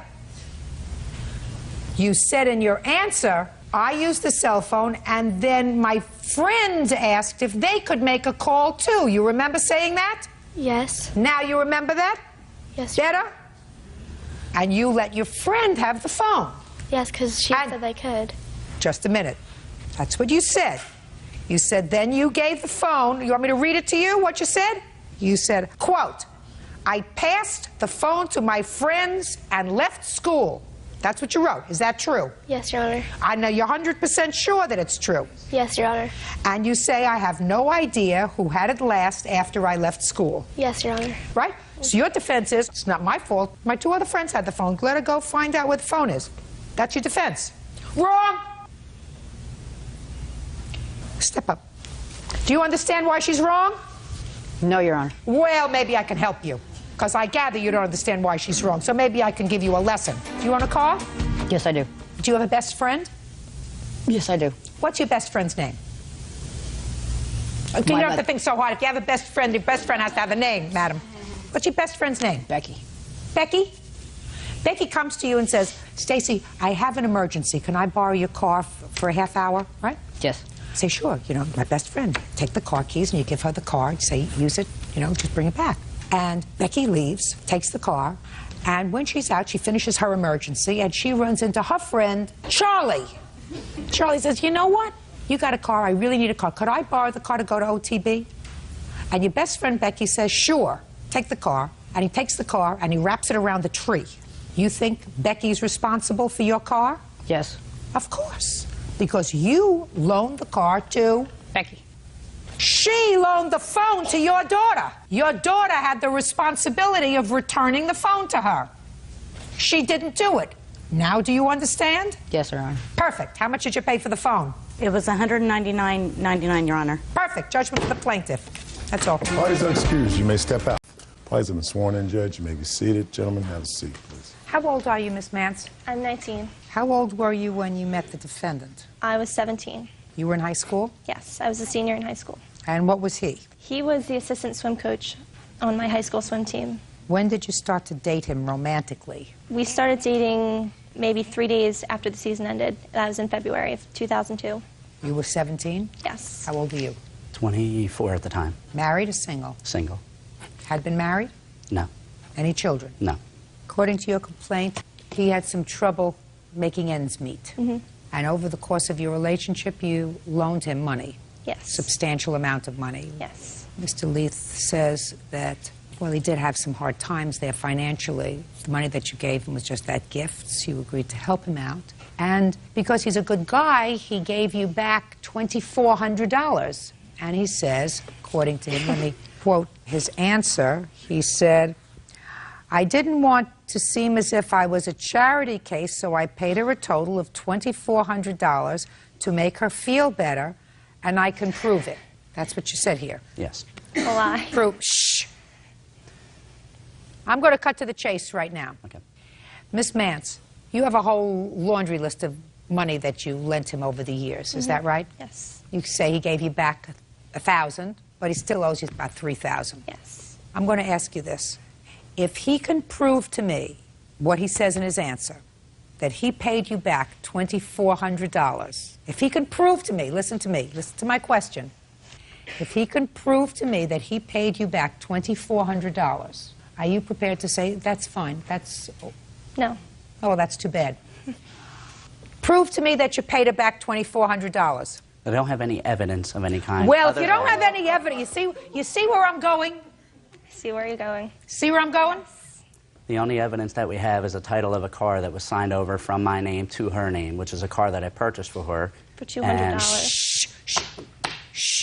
I purchased the car for $400 from a friend.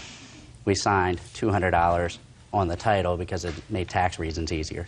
When I put $600 worth of work into it, which her father actually helped me do the work in a friend of his shop, and we had $600 in total parts, including seat covers, wheel covers, and things that I needed to get the engine running properly again, which the car was destroyed a week or so after she started driving it because something that wasn't fixed properly ended up blowing up inside and destroyed the motor. I also gave her $1,400 in cash in total payments, and that was... Show me from the bank from which you drew out... I paid everything in cash. Listen to my mouth. Are you a bookie? No. You have a job? Yes. You have a checking account? No. You put money in a bank or under the mattress? Under the mattress. You put it under the mattress. You're slick, but I don't believe you. Do you understand? Yes. Nobody does that. You put money in a bank, especially $1,400. You would have some evidence that you withdrew $1,400 from a bank. Not necessarily a check. Not everybody has a checking account. But most people who are college educated have a checking account. Your Honor, at one point he did have a checking account. Just a second. Do I look like I need help from you yet? No. Who is this? This is one of my friends. His name is Chip. He's a witness that 2 of the times I did pay her cash, they were $200 each time, so he's a witness to $400 of the money that was paid back. Good. Perfect. I don't even have to hear him. She says that you paid her back $1,000. You could have had 2 more chips. $2,400, sir. Get there. So far, let us assume that I believe you, which I do not, that we have $400 from Chipper over here. And you have $600 in parts for a car. Which my father paid for. Just a second. $2,400, sir. Get there. I already told you, man. $1,000 in total for the car, and then $1,400 in cash payments made to her. When? During the course, it was probably over a course of a year, because she loaned me money when I first got diagnosed with a disease, Crohn's disease. I was out of work for a while, and then when I got back to work, I took a dive off of a ladder and had a fractured spine at one point. You're an accident looking to happen. Yes, ma'am. Don't you have family? No. Well, family, yes. It's my father and my mother and everybody, but... Well, father and mother usually comprise family. Right, Chip? I agree, ma'am. That's where you go if you have the propensity to fall off ladders. You go to your parents. You don't go to your 17-year-old girlfriend. Well, she was 18 at that time. Oh, my goodness. Eligible for Social Security, and you were 25. Father? Yes, ma'am. Happy with him? Not really. Oh, I could tell. My ex-wife is even less happy, and I had to keep him out of jail. She wanted to put him there. He was forbidden from entering my mother's house, where I was living at the time. When you were how old? 17. 17, 18. Is there any particular reason why he was forbidden from entering your house? I wasn't forbidden from her father's house. No. I understand that. My mother was very upset because he was so much older than me, and she found out that I had been giving him money, which upset her even more. And Where'd you get the money from? I worked. I have a copy of my W-2 here. I worked full-time during the summertime, and I took a semester off school, and I worked. She made very good money that year. Unfortunately, she doesn't have it. Yes. And I get very few phone calls, if I may interrupt, from my ex-wife. One of them was about this situation after she had heard about it, because it was in the closet for some time. And the words that came out of her mouth were statutory. And that's what she wanted to pursue. And I talked her out of that. That's hard to do anyway. Yes, Because and at I the time, didn't what's want- your first name? Maureen. Maureen. At the time, Maureen was in love. Yes. Or I didn't want to push them apart, her mother and herself. I figured Smart that idea. that would end up in the It was wrong smart. direction. Thank you. Wouldn't have gone anywhere anyway. No. You need somebody to testify, right? Yes. Judge Judy continues in a moment. And later today, The day that we went to Sausalito, Eric was rubbing my shoulders in front of the guy that we were buying I don't product from. care, and neither does he. As long as they're not my shoulders. Well, I don't care about rubbing shoulders. Go someplace else if you want to talk about rubbing shoulders. real cases, real people. Judge Judy. Maureen Mantz says ex-boyfriend Greg Leith owes for unpaid loans. Maureen says she started dating Greg when he was her high school swim coach, and she was just 17. Okay. So far, you have not convinced me that you gave her $2,400. The title. I see you signed there over. without any evidence. The only evidence I would have had would have been the title of the car. Except which I Chipper had over signed here. And Chipper doesn't want to fall in my mouth again, do you, Chipper? No, ma'am. I will also say, Your Honor, that she did not loan me nearly the amount, and none of it was supposed to be a loan. She had told me during the course of this relationship that she was helping me out because we were together and because we were in a relationship. I know. And it was that's- only after we broke up. Listen to me, sir. Yes. A 17-year-old cannot make a contract with you. None of the money was ever borrowed or any money that she ever spent was until after she had turned 18, so she would have been a legal adult at that time. Which was only a few months later. You got it? You just love that man. Listen to me. Maureen, really good lesson. Hard. Hard Very lesson. hard. Over the course of 2 years, you gave him a whole lot of money. Now, ordinarily, I would dismiss your lawsuit because you have no evidence of a loan. You loved him. But he says he paid you back. That's his problem. And he can't prove it because he has no evidence.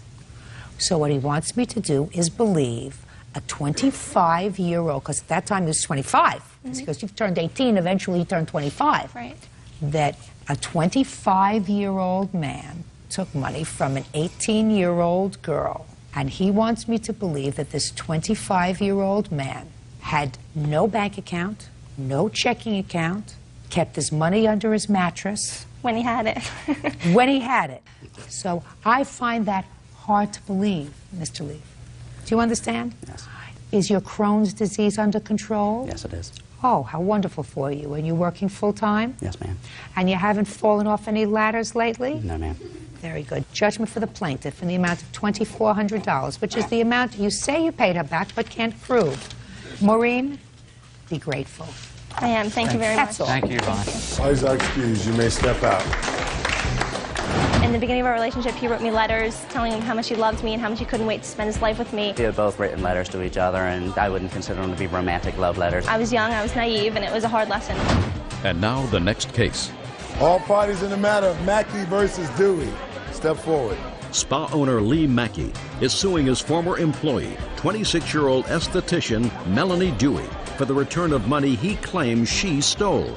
Melanie says she kept the money because Lee was withholding her pay. Mr. Mackey, do you own a day spa? Is that what kind of establishment Yes, ma'am. that I'm you actually a have? partner. And according to what I read, the defendant did some work at your day spa as an esthetician. She gave facials. What else? We didn't really get to that point yet, but I was going to be the head esthetician and I was getting ready to open the salon with them. So you weren't working for them? I was working for them, but not doing facials yet. What were you doing? I was helping them open the day spa, doing like the hiring and the training and ordering the supplies, bringing the supplies. Okay. According to what I read, Miss Dewey came to you with some sort of a proposition, and that was that she had a friend from whom she could purchase a tanning bed at a very good price, $500. Is that right? Not technically, ma'am. It's a spray tan machine, and the price was $550. So it was not technically spray tanning machine? Yes, ma'am. You gave her the $550? Gave her $500 in cash, and then I helped put $150 down for her insurance. I don't want to know about the insurance. You gave her $500 in cash for the machine? $650 total, ma'am. Mr. Mackey, I want you to listen to me, sir.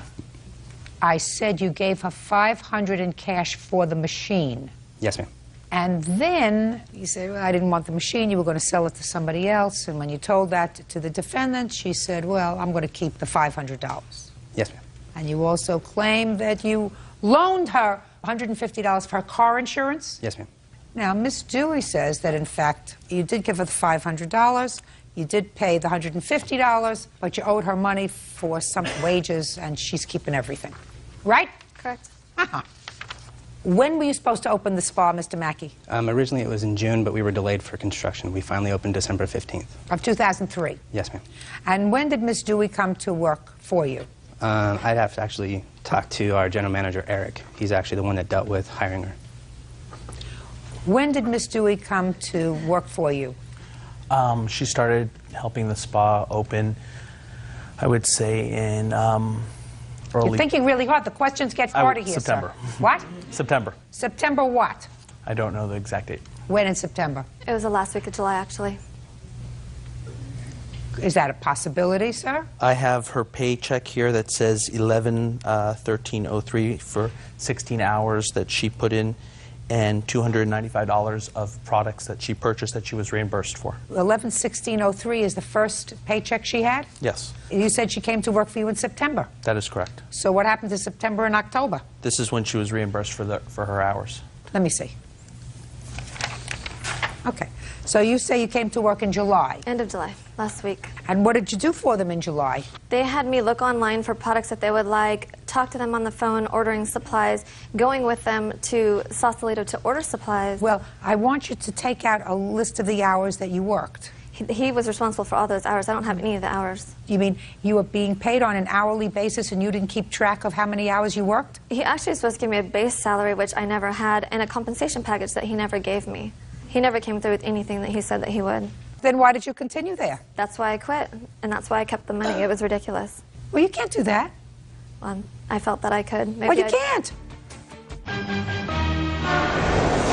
Real cases, real people.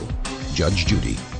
Lee Mackey says former employee Melanie Dewey owes for the return of money. Melanie claims it's Lee who owes her. Okay. What's your first name? Melanie. Melanie! Listen to me, dear.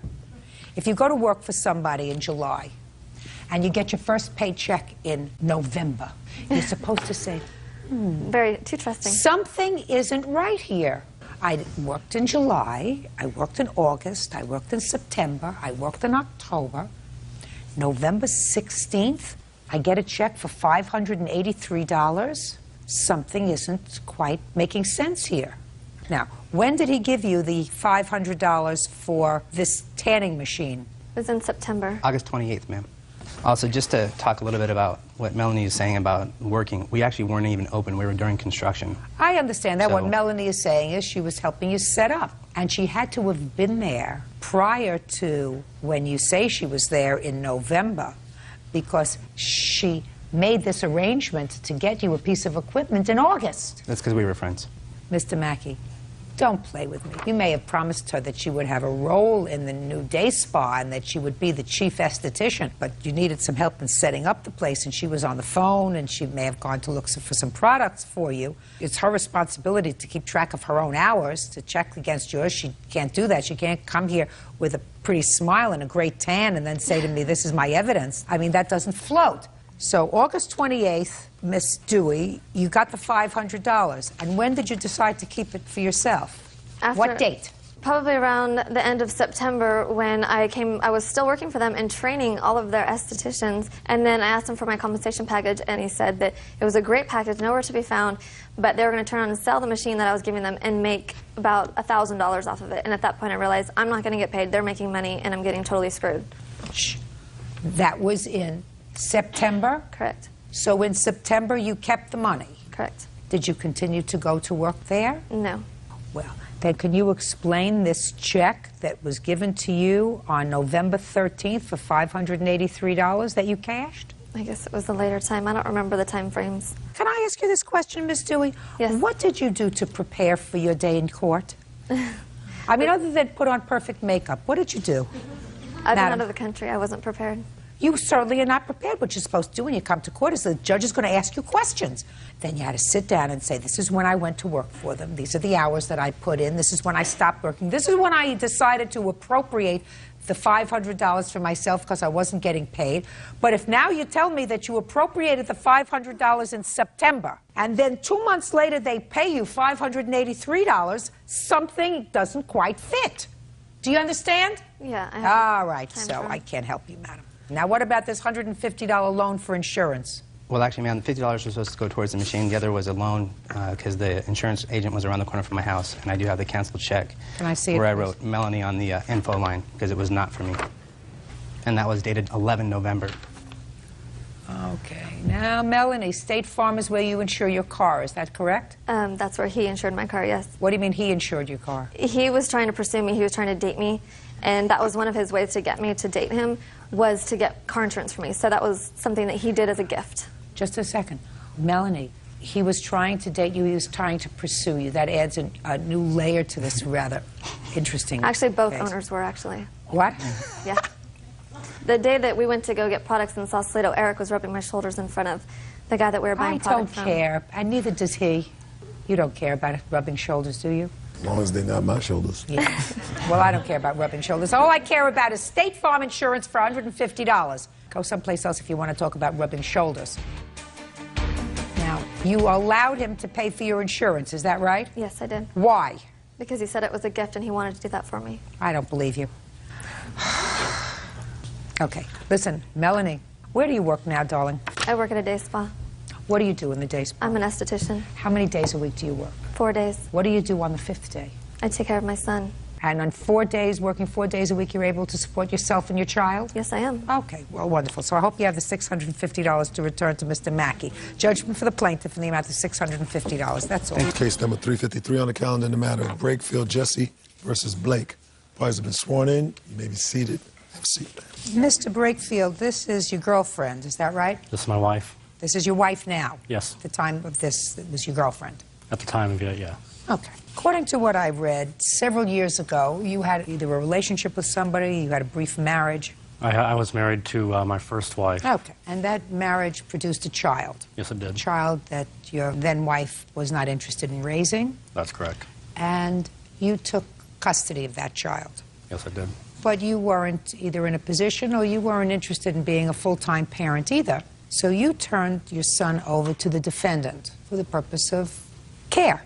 And Mrs. Blake cared for your son for how many years? 21 months. And during that 21 months, you were in the armed forces? Yes. Where were you stationed? It was in Point Loma, California, in San Diego. And Mrs. Blake cared for your son every day. He slept there? Not full-time, no. She was a daycare provider and a close friend. You mean your son was only there during the day? He was there during the day, except for Tuesdays and Thursday nights where she offered to keep him overnight so that I could go work out at the gym and perhaps get some more personal time. Other than that, he slept at your house? He slept overnight at my house, yes. Is that correct? No, it's not correct. He was with me 24/7 for the first 4 months. He didn't even come by to visit his son, but twice. That was only after we requested it. So for the first 4 months, he was with you full-time? He was with me full-time the whole 21 months. Does that sound right? No, it's not correct at all. Okay. Whether the child was with you 24/7 for the first 4 months or 21 months practically full-time, you started a new relationship with the co-plaintiff, and you decided that it was no longer necessary for Mrs. Blake to take care of your son, so you picked him up one day from her home, didn't tell her that you did not plan to return him, and took him, I assume, back to your house. Yes. Mrs. Blake called Child Protective Services. She tried to contact you. She didn't know where you were. She didn't know where the child was. She called Child Protective Services, and she made a report of suspected child abuse and or neglect. And you did do that. Yes, you acknowledged that you did that. Yes, I did, and I was concerned deeply about Cody. He was not ever out of my sight without me knowing where he was more than 2 days. Just a second. Well, that's what your case is involving. Your case is involving this call to Child Protective Services, which you say were unnecessary and unwarranted, causing you all kinds of grief, and you want to be compensated for that. Yes. And Mrs. Blake said that what you really did was amount to kidnapping this child without telling her that you were taking him, without telling her that you did not intend to return him to the home. And she had a legitimate concern about his well-being, and she called Child Protective Services. Right? That's correct. So, there's no question that for almost 2 years, Miss Blake was an integral part of your son's life. Is that right? That's true. How did he refer to her? Mom. I'm asking him. He called her mommy because that's how she'd call him mommy. She'd call him mamas. So that what he would say when he was around her. All I want to know from you is, I want a direct answer to my question. Direct answer to my question, Mr. Brakefield, is that he called the defendant mommy, right? Yes. Cody also calls him mommy. He also calls me mommy. He calls a lot of people mommy. I didn't ask you anything yet. Nothing. How did you find Mrs. Blake? She was a wife of one of my coworkers when I was at a different command. You must have regarded her highly if you turned your son over to her. I didn't have anybody else. So what you're telling me is you would have turned him over to anybody because you needed a babysitter. Is that what you're telling me? No. She offered to help me out. I was in a tight situation. She offered to help me out, and I accepted her help. Mr. Brakefield, you're not going to be able to get away from my question. Either you believed that she was a quality caregiver, or you didn't know whether she was a quality caregiver or not, but you used her anyway. I believe she was a quality caregiver. That's a better answer. So, did anything happen during the course of the 21 months that Mrs. Blake was caring for your son that led you to believe that she was not a quality caregiver? Yes. Tell me what that was. There were several occasions where I went into her house when picking my son up from her. There would be dog feces outside of her bedroom or down near her office, and she would tell her son to clean it up, and it would just stay there. So that happened when? On several occasions. How much into the babysitting? It was probably anywhere from 6 months to 1.5 years into it. Well, you weren't sufficiently concerned about that to take your son out and find a different daycare for him, right? I felt it was something that I could resolve. How could you resolve that? By talking to her and saying, no, I've brought this up to you on past occasions. So what I'm asking you is, it never reached the point where you felt as if your child was in danger. Not in physical danger, no. Well, in physical danger from being in a place that was unclean. Well, he was allowed to walk around with cleaning products like the dishwasher pillow packets. I brought that up, and I was told, oh, those he can't break those open. They're tough to open. You can barely. It's hard to open them, so he's perfectly safe. When during the course of her babysitting for your son did that happen? How old was he? It actually happened on multiple occasions. I just kept bringing it up, and said, oh, he's fine, he's fine. And then one day I get a phone call from her saying, well, I'm not going to let him walk around with the cleaners anymore. He just sprayed 409 into Trevor's eyes. When did you take your son out of Miss Blake's care? On the 25th of July of this year. And what was the impetus of you doing that? I have a letter that I sent her that listed the reasons why I was terminating her services. Let me see the letter. The straw that broke the camel's back was that I allowed her to take my son to Las Vegas because she was going there for 4 days, one of which on the very first day was my dad's day off because my father lives there. And I would figure, well, she can take my son to see his grandfather. Yes. So the very first day that she was there, it was my dad's day off. My dad did not see his grandson that day. Right. My dad didn't see his grandson until the night before they left, and only for half an hour. So I was on the phone with my dad when she walked in the front door. So my dad says, well, they're here. I'm going to see my grandson. I hung up the phone. A half hour later, I called him back expecting to hear, oh, yeah, everything's going great. You know, I'm loving my grandson. I don't get that. I get, she doesn't like you. I said, well, Dad, why doesn't she like me? She has nothing good to say about you. She said, you're self-centered. She says, you're never there for your son. And I said, you know, this is why I had her as a babysitter, because I'm in the Navy and sometimes I do work some late hours and I live 40 miles from work. So sometimes I go home and I sit in traffic for an hour and a half and I don't get there till 6, 7 o'clock at night. And it's not that I don't want to be there for my son. It's just that I had her services so that I wouldn't have to go to my boss and say, it's 4 o'clock, I got to pick up my son from daycare. Your Honor? Just a second. Okay. So are you telling me that the reason you decided to terminate her employment, by the way, how much did you pay her? $300 twice a month. My father also told me that... Don't tell me anything that your father told you, sir, because that's all hearsay. So you paid her a little over $600 a month. Is that right? He didn't pay for the first 4 months. We got the baby on December 26th. He had nothing, no diapers, no clothes, no items. This is the first baby item I bought him. Just a second. So And what you're telling me, the first 4 months 4 he months, gave you... nothing, Is not that right? one dime. Is that No, that's right? not true. Show me proof that for the first 4 months you paid her $300 twice a month. I paid her in cash. She insisted on it. And later? It was all cash. I mean, I paid her by check one time, and she got upset because she said she didn't want to have to make a trip to the bank. So let me ask you this question, sir. You wrote this after you had already taken your son Out of her without care. telling her. Right. So But she You has took Your Honor, I have court documents to where Carolyn was so involved in his divorce and so pushy in regards to the care of Carolyn Or that Cody. the attorney actually asked that she not be in the picture anymore. Doesn't make any difference. I told you once before.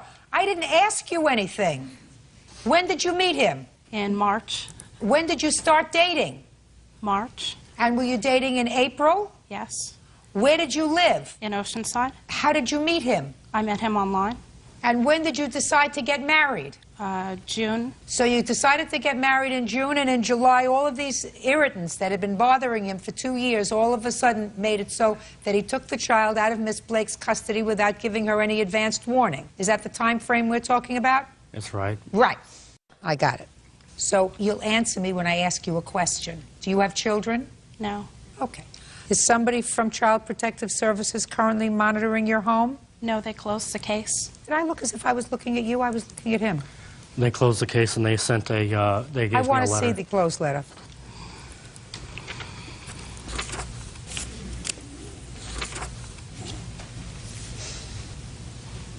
This letter suggests that they conducted an investigation over a 2-month period and that you now have your child in a licensed daycare facility, but they recommend that he be tested at the Hope Infant program because the daycare provider thinks that the child may have some developmental deficiencies. Have you done that, sir? I have already. And what's the result? The daycare provider thought he might have a speech delay like one of his other brothers did. And I had a representative of the Hope Infant program come to my home, and it was determined that he does not have a speech delay because he's been talking, he's been putting 3-word sentences together and doing just fine.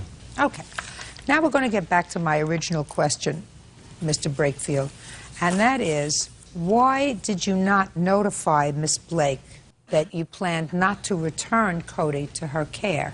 Because before my first wife lost her parental rights, we had actually agreed to physical custody sharing. I informed Miss Blake of that, and she got very angry with me and started yelling at me that I was sending my son off to die, and so I figured, not wanting to go through that again and not knowing what her reaction this time would be, I figured a written letter would be the best route to go. But you took him on July 25th, according to you, and you didn't write this letter, according to the date on the letter, until August 13th.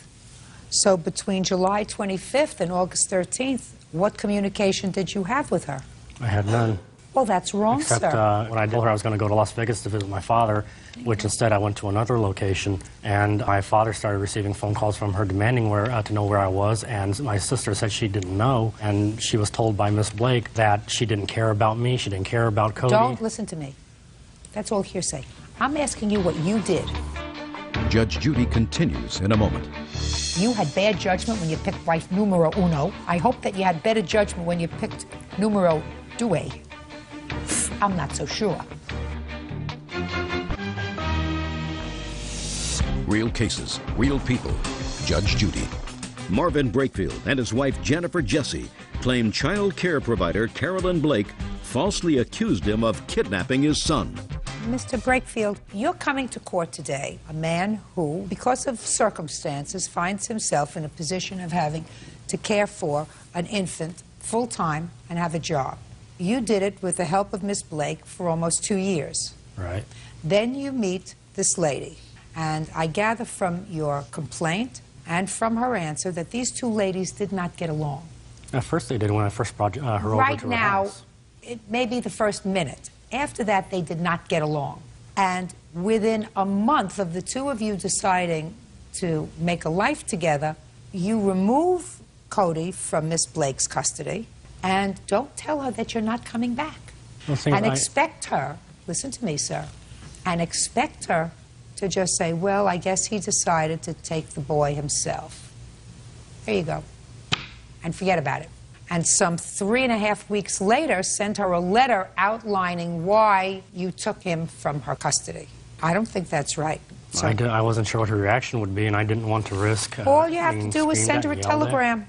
I've decided to terminate your responsibilities with regard to Cody. I will not be bringing him back. After I return from vacation, I have found another daycare provider, period. I don't think it would have made a difference in her reaction. Well, you don't know, but at least you would have done the right thing. I have several harassing phone calls on my cell phone. She threatened to sue for custody of my son.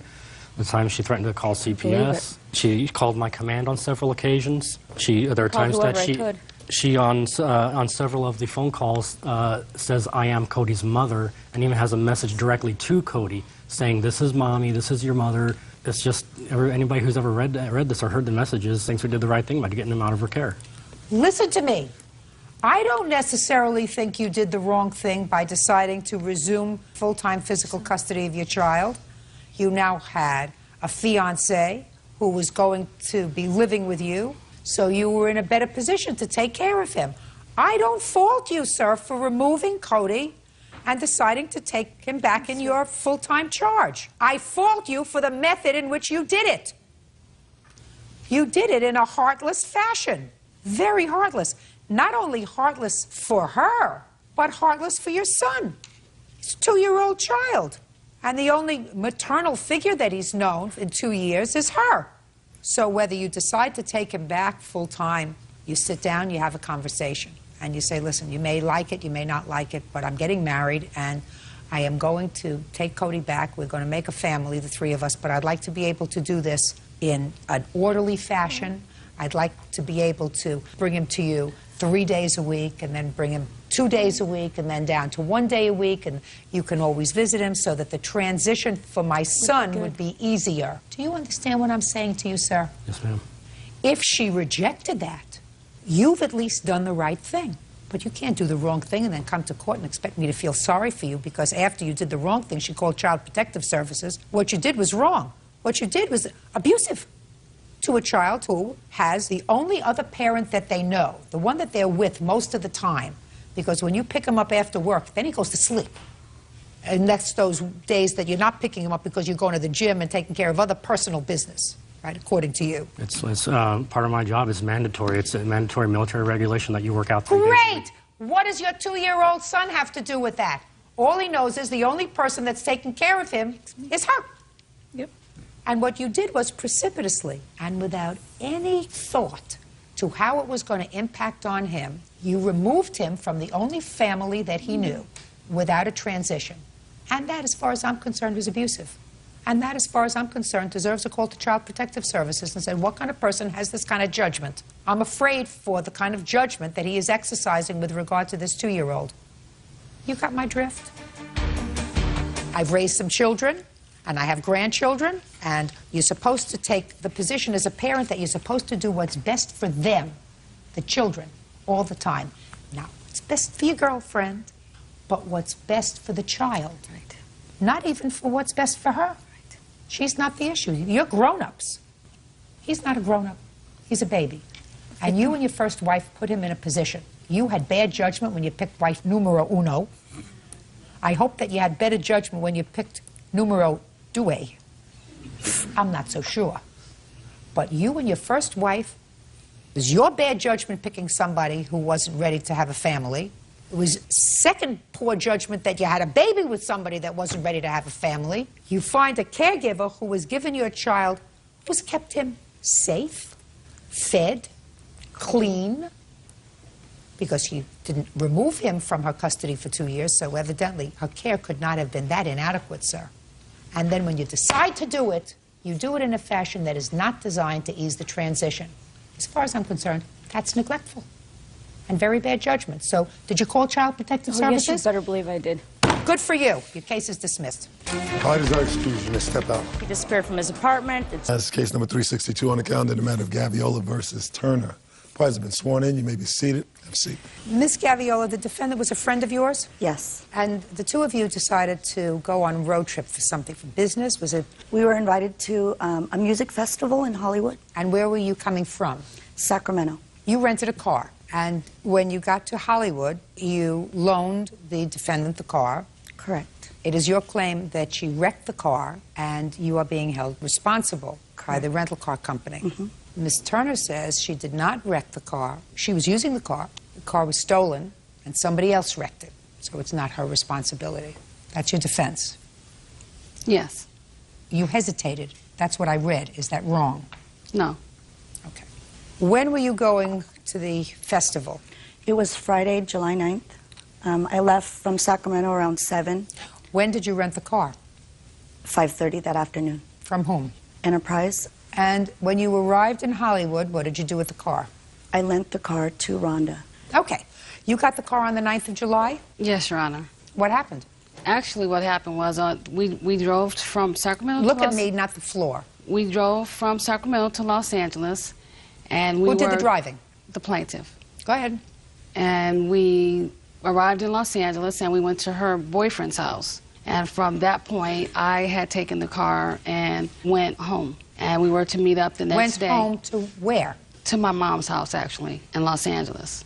Don't make things up as you're going along, because I'm going to come back to everything that you tell me. Okay. And, you know, the only reason you have to have a good memory is if you tell lies. If you tell the truth, you don't need a really good memory, because you can tell the same story over and over again, and it's the truth. Do you understand, Ms. Turner? Yes, I do. All right. So you dropped her off, you took the car, you went to your mother's house. Is that the last time you saw the car? No. When did you use the car again?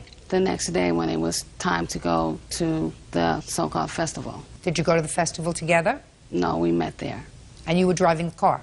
Yes. When you left, did you drive by yourself? Yes. Where did you go? To a family barbecue. Where? In Inglewood, California. And did you drive back to your mother's house? No, not at that point. When did you drive back?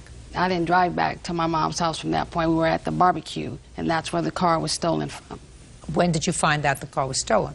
Sometime during the day when I got ready to go, went outside and the car was not there. What time? Between 7 and 8. May I see the police report, please, where you called the police and told them that the car was stolen? I didn't make a police report. Why not?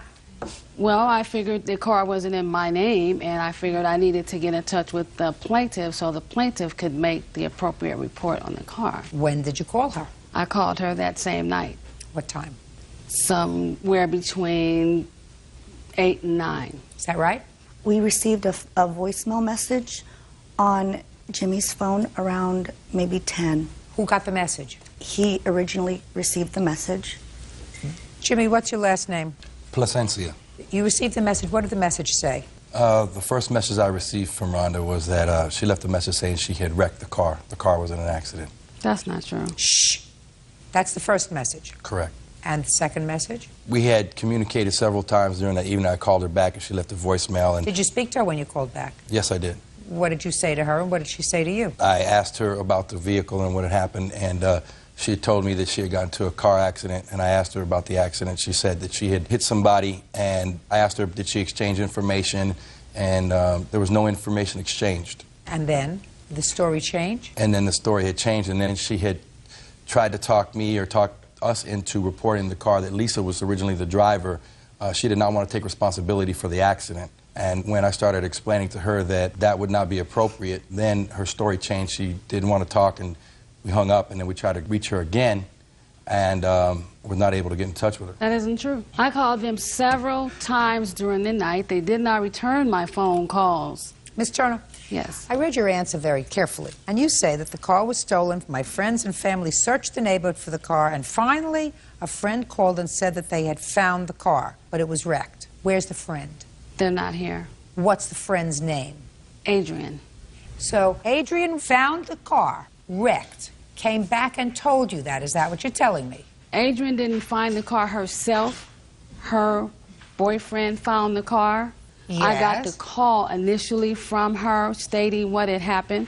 That was the next day. So it's different from what you wrote in your answer? No. My answer says that we looked for the car after we found out the car was stolen. No, you can't. Finally, a friend called and said they had found the car and it was wrecked. That was the next day. All right. How much is Enterprise charging you for the car? $3,780.96. You have a contract with Enterprise? Yes. Can I see it, please?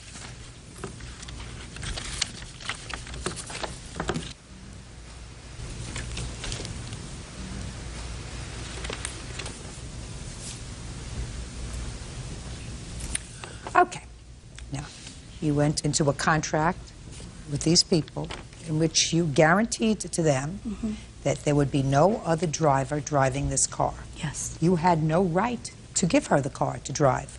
Yes. You understand that? Yes, I do. Because if you had put down her name, which you could do, and her driver's license, they would have said, now you're covered if you accepted insurance. Do you understand? Yes. That's why you're being charged this $3,780. Yes. So, I have to find some sort of a reasonable balance between your wrongdoing and her wrongdoing, because I find, madam, that your story is a crock of baloney. Now, you damaged the car and you try to get out of it. And even if the car wasn't cared for properly while it was in your possession, you have to accept responsibility for that. You have to accept responsibility. You're not supposed to slough off responsibility. Neither are you. You did the wrong thing. But for the fact that you did the wrong thing, she wouldn't have been in a position to wreck your car that you are now being held responsible for. Do you have a car at home? Do I have a car? Yes. Do you have insurance? Yes. Well, if you had insurance, the insurance would cover this if you were permitted to drive the car. Do you know that? Yes. When she rented the car, she called me and said, do I need to get insurance on the car? And I said, yes, it would be the appropriate thing to do. Your Honor, she had assured me at the time when I had given her keys that she would be extremely careful and that she would be responsible for any damages to the car because she had full coverage insurance. I don't believe she said that to you. I don't believe she said that to you at all. In any event, I think you're each responsible for half of the damage to this car and half of what you're being charged for. 50%. 50% for doing the wrong thing, 50% for having an accident and not coming clean. Judgment for the plaintiff in the amount of half, $1,890. That's all. The rest you're responsible for. Parties are excused. You may step out. I'm glad that both of us were able to take responsibility of the car. I'm not going to say that I was liable for the car because I didn't wreck the car. I'm really just glad that it's over. I think it was a fair decision. It's been very challenging. We got insurance for the car. Had she told the story the way it should have went, she would have been covered. Really don't want to speak anymore. If you're going to be honest all the way. We're no longer friends. Don't tell half truth. I think it's about being selective of the people that are in your life. And now the next case. All parties in the matter of Troy versus Shaw. Step forward, please. Retail salesperson Patricia Troy is suing her ex-boyfriend, retail assistant manager Charles Shaw Jr., for the return of money meant to secure an apartment. Patricia says Charles lied about wanting to live with her. Ms. Troy, the defendant is your former boyfriend, and according to your complaint, you gave him some money in order to save up some money to put down on an apartment for the two of you to share together. After you gave him the money, he decided he no longer wanted to be a couple, and you want your money back. Yes, ma'am. That's what the case is about. Yes. Mr. Shaw acknowledges that you gave him money, right? Yeah. But Mr. Shaw says that the money was a gift. You had given him money in the past. It had absolutely nothing to do with an apartment, and there was never an expectation that he would return that money to you should the relationship go south. So, how long have you known him? Since September of 2002. And I gather from your complaint that there was a time, Mr. Shaw, that you were incarcerated. Is that right? Yes. When was that? From March of 2003 until April of 2004. What were you incarcerated for? A breaking and entering charge and... Burglary? Yeah. I can understand burglary. And... Was this the first time you were... Control management. What? I didn't go to anger control management. Burglary and anger control management. So this emanated from a domestic violence situation? Yeah, so basically it was just anger control management. That's the charge. I got violated. Why didn't you go to anger control management? I did go. I missed the last class, so I got violated. And who was it that was the target of your anger? A former ex-girlfriend. You have a child with this ex-girlfriend? No. Did you learn your lesson? Yeah. Did you finish anger control management? Yes. Did you finish it in prison? Yes. See how they get you to do it? One way or another, you're going to go to that last class.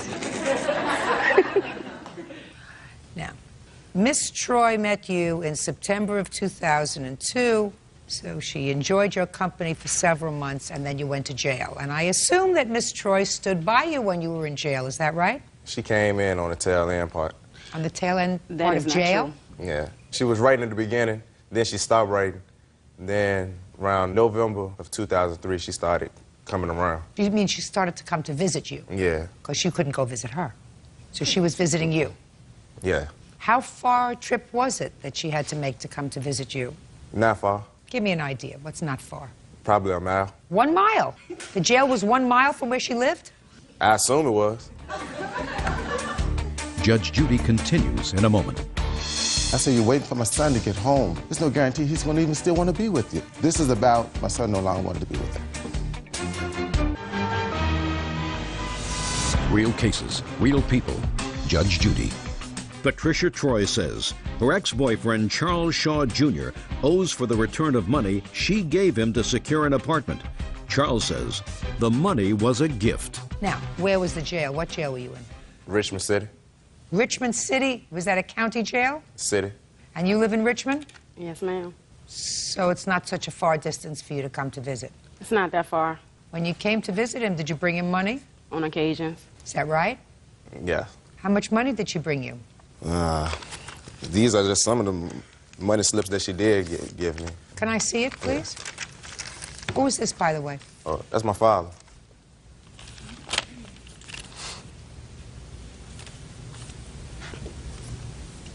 $20 on March 13th, $30 on March 27th, $30 on April 12th, $50 on January 22nd. All that money she didn't bring me. My father, my father gave her the money to bring to me. Why didn't he come to bring it to you? Because my father owns a furniture store, and she was working for him at the time. So during that time, he was at work. When she came to visit, she just brought the money down. But it was not always his money, Your Honor. Sometimes it was that money yours. came out my pocket, and I also have some receipts. Those are the same receipts. Okay, I have receipts. Different Okay. dates. So sometimes his father gave you money to bring him, sometimes you brought the money yourself. Now, tell me about the money that you claim you gave him for the apartment, Miss Troy. Okay. He got out of jail. Yeah, he came home in May. Look at me when you're talking. He came home. We were still dating, supposedly. It came to a point where he went out of town. Supposedly went to New York or whatever. We talked about our apartment. We had conversations about the apartment. I also have the letters where the conversation started when he was incarcerated. So when he came home, we talked furthermore about it, and we agreed that I would give him some money to save for the apartment. On the first occasion, I gave him $180 in cash. On the second occasion, he came to my home and picked up $200 in cash. Well, what did he say when he picked up the $200 in cash? I mean, he really didn't say anything. He just said he was going to put the money away. Okay, then he told me he found an apartment. He was approved for it. He told me he needed my information so he could put my name on the lease. Okay, we were supposed to move in the apartment August the 6th. The week before we were supposed to move in the apartment, that's when everything was broke off. I asked Mr. Shaw, would I be able to get my money back? He told me he was going to give me my money back. We made a verbal agreement that he would drop the money off at my mother's house. He never did. We bickered and argued for a day over the phone about the money, about this. I even contacted his probation officer to try to solve this. But, you know, nothing happened, so I felt like I had to sue him for it. Well, you talked about getting this apartment, sir, for a long time while you were in jail. I was thinking about getting an apartment, but when I came home, she didn't have herself together. First of all, she stopped working. My father had to let her go due to circumstances at the store. Then, in my eyes, she wasn't stable. Well, why'd you take this $380 from her? I mean, if somebody give you some money, you go, she asked me a couple of times, do you need any money? I'm like, I need some money. And then she asked me, do I need any shoes, anything? She was like, I buy them from you. That is... Shh. You want to say something? Yes, Your Honor, I do. This goes back a little bit more than what's going on.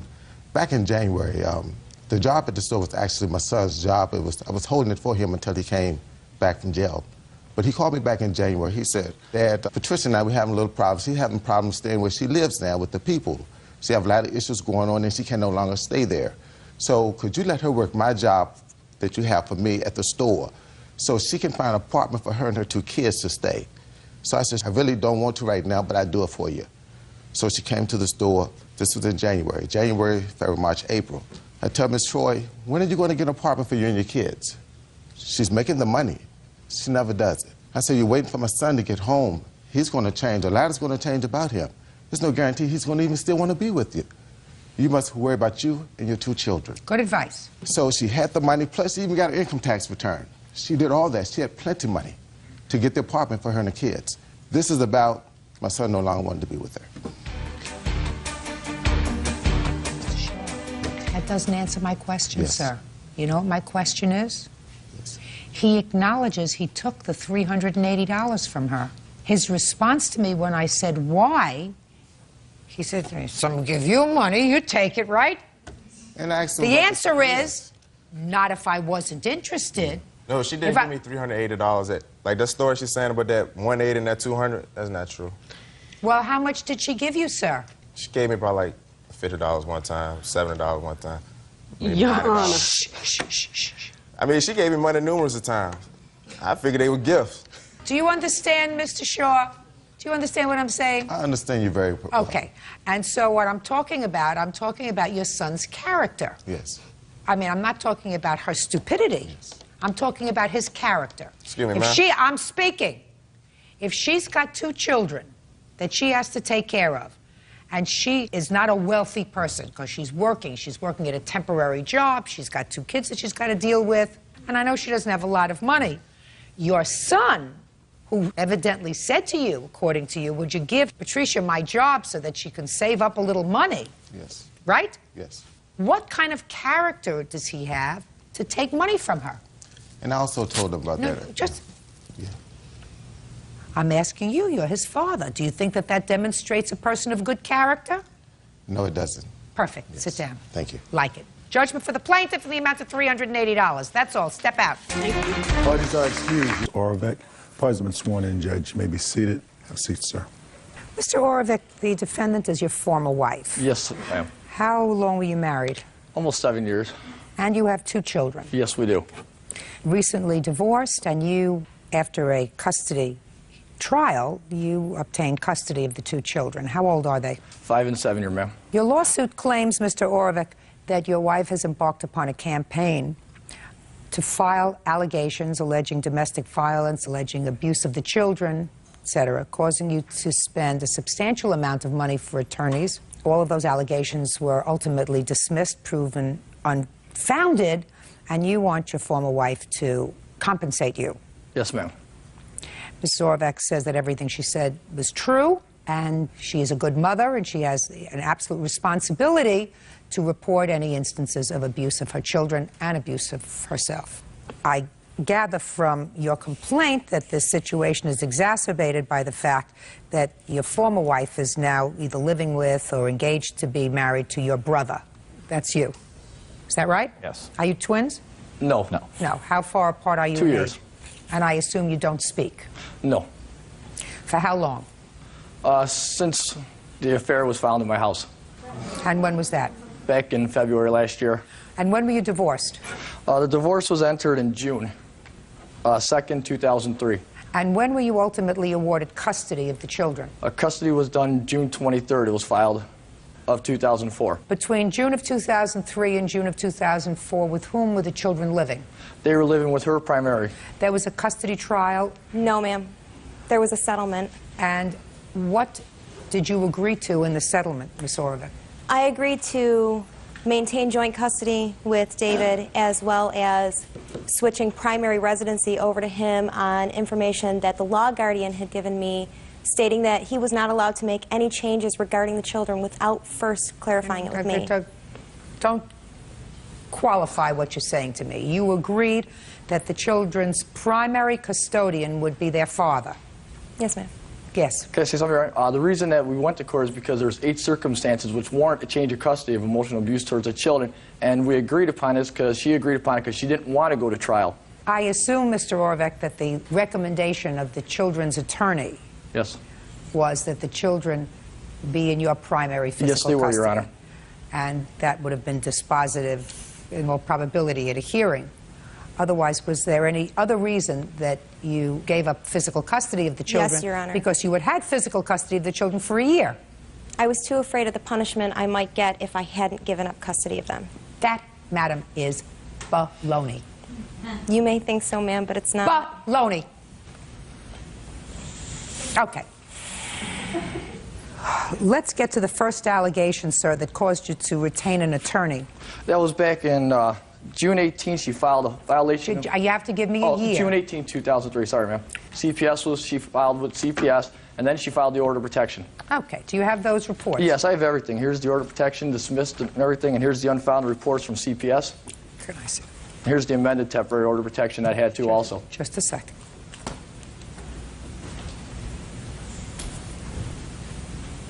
You said it was in June of 2003. I have a letter here dated September of 2003, which indicates from Child Protective Services that you are the subject of a report of suspected child abuse.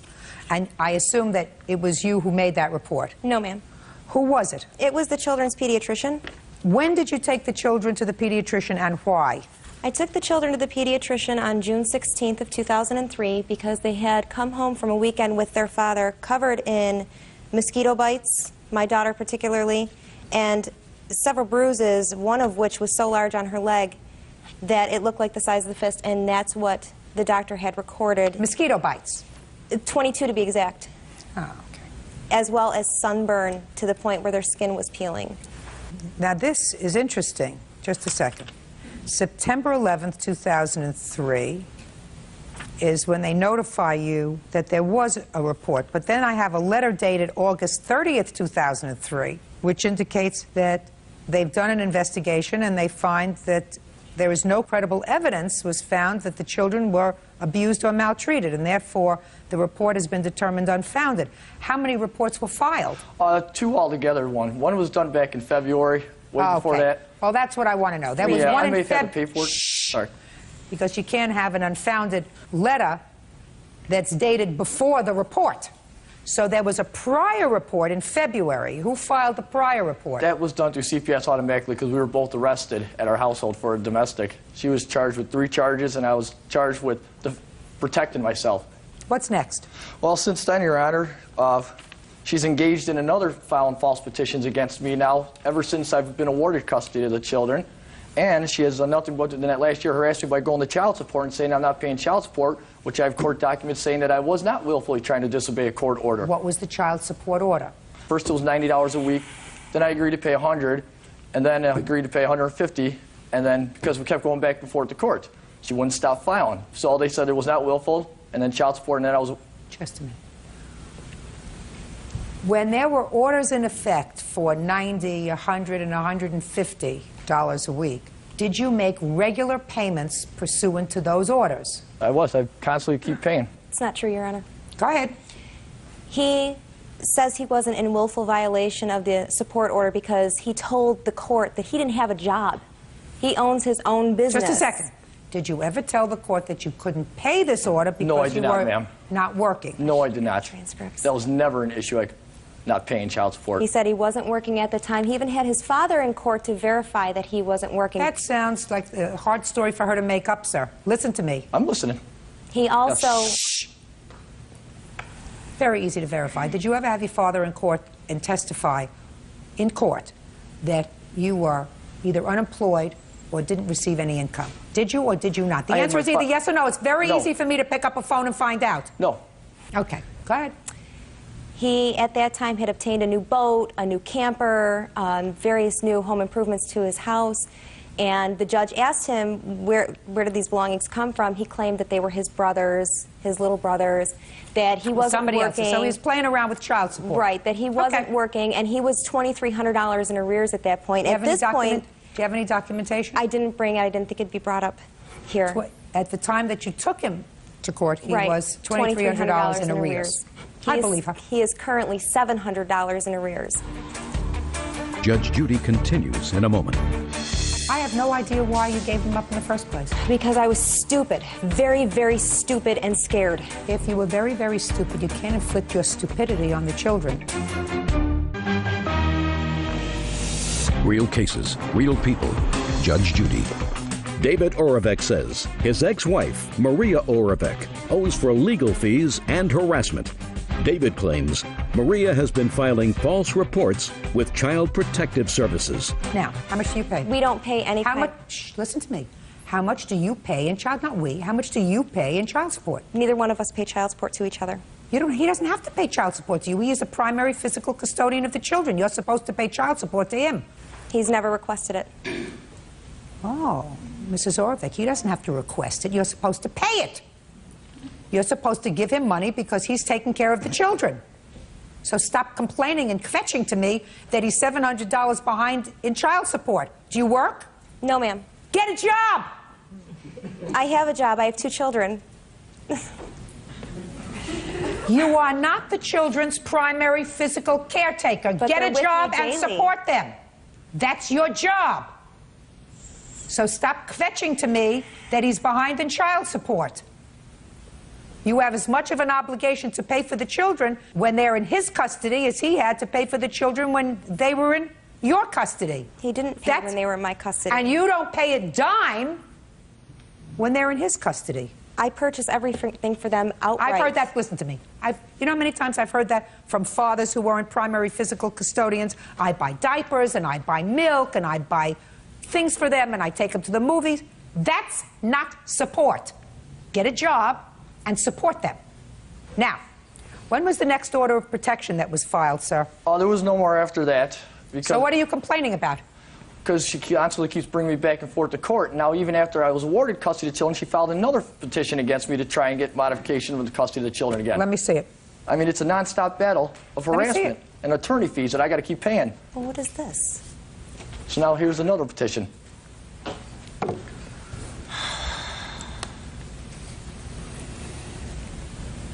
Yes, Like what? I said, with that last false petition or filed, there was a court order ordering us that we cannot go to the court for relief for 18 months unless we've attended Catholic charities. We did not attend Catholic charities, so she filed that petition in order. That was dismissed because of that. Oh, so this was dismissed? Yes, it was because she went against a court order. Your and Honor, they he told keeps her. dodging Catholic Charities mediation program. He refuses to schedule. He refuses to pin down a date. He refuses to pay the $30 that it costs to go through mediation. He won't pin anything down just so he can avoid losing the kids. He knows he stands a substantial chance of losing these children now. I have no idea why you gave them up in the first place. Because I was stupid. Very, very stupid and scared. Well, then, you know, if you were very, very stupid, you can't... Put your hand down. Oh, sorry. If you were very, very stupid, you can't inflict your stupidity on the children. Right No, now, I the can't. children are living with their father.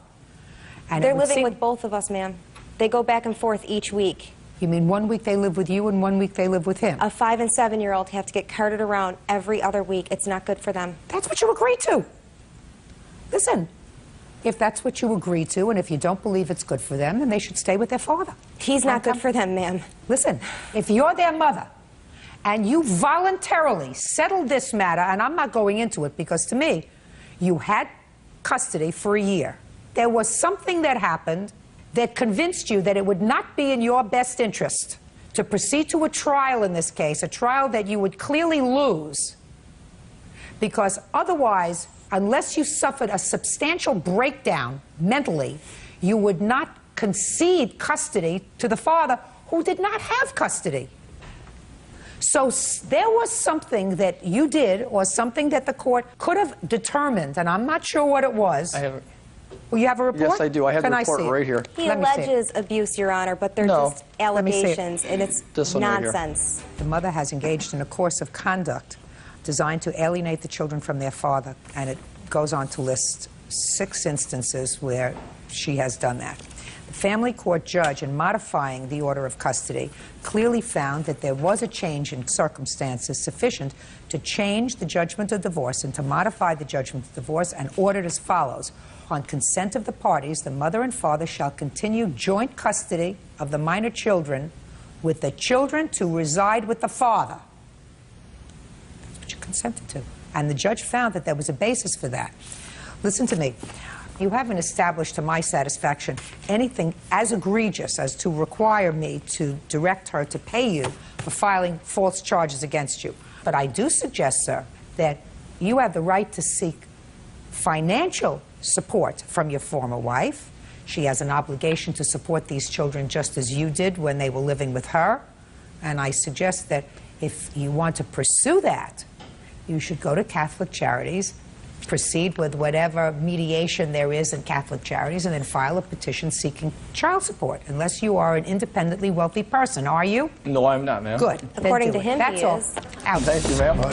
Where's her $12,000? A very brilliant woman. I'm just glad that she sees the truth like everybody else has. Once again, David has convinced someone that he's Mr. Charming, and he's not. She's pregnant with a child that's not even his now.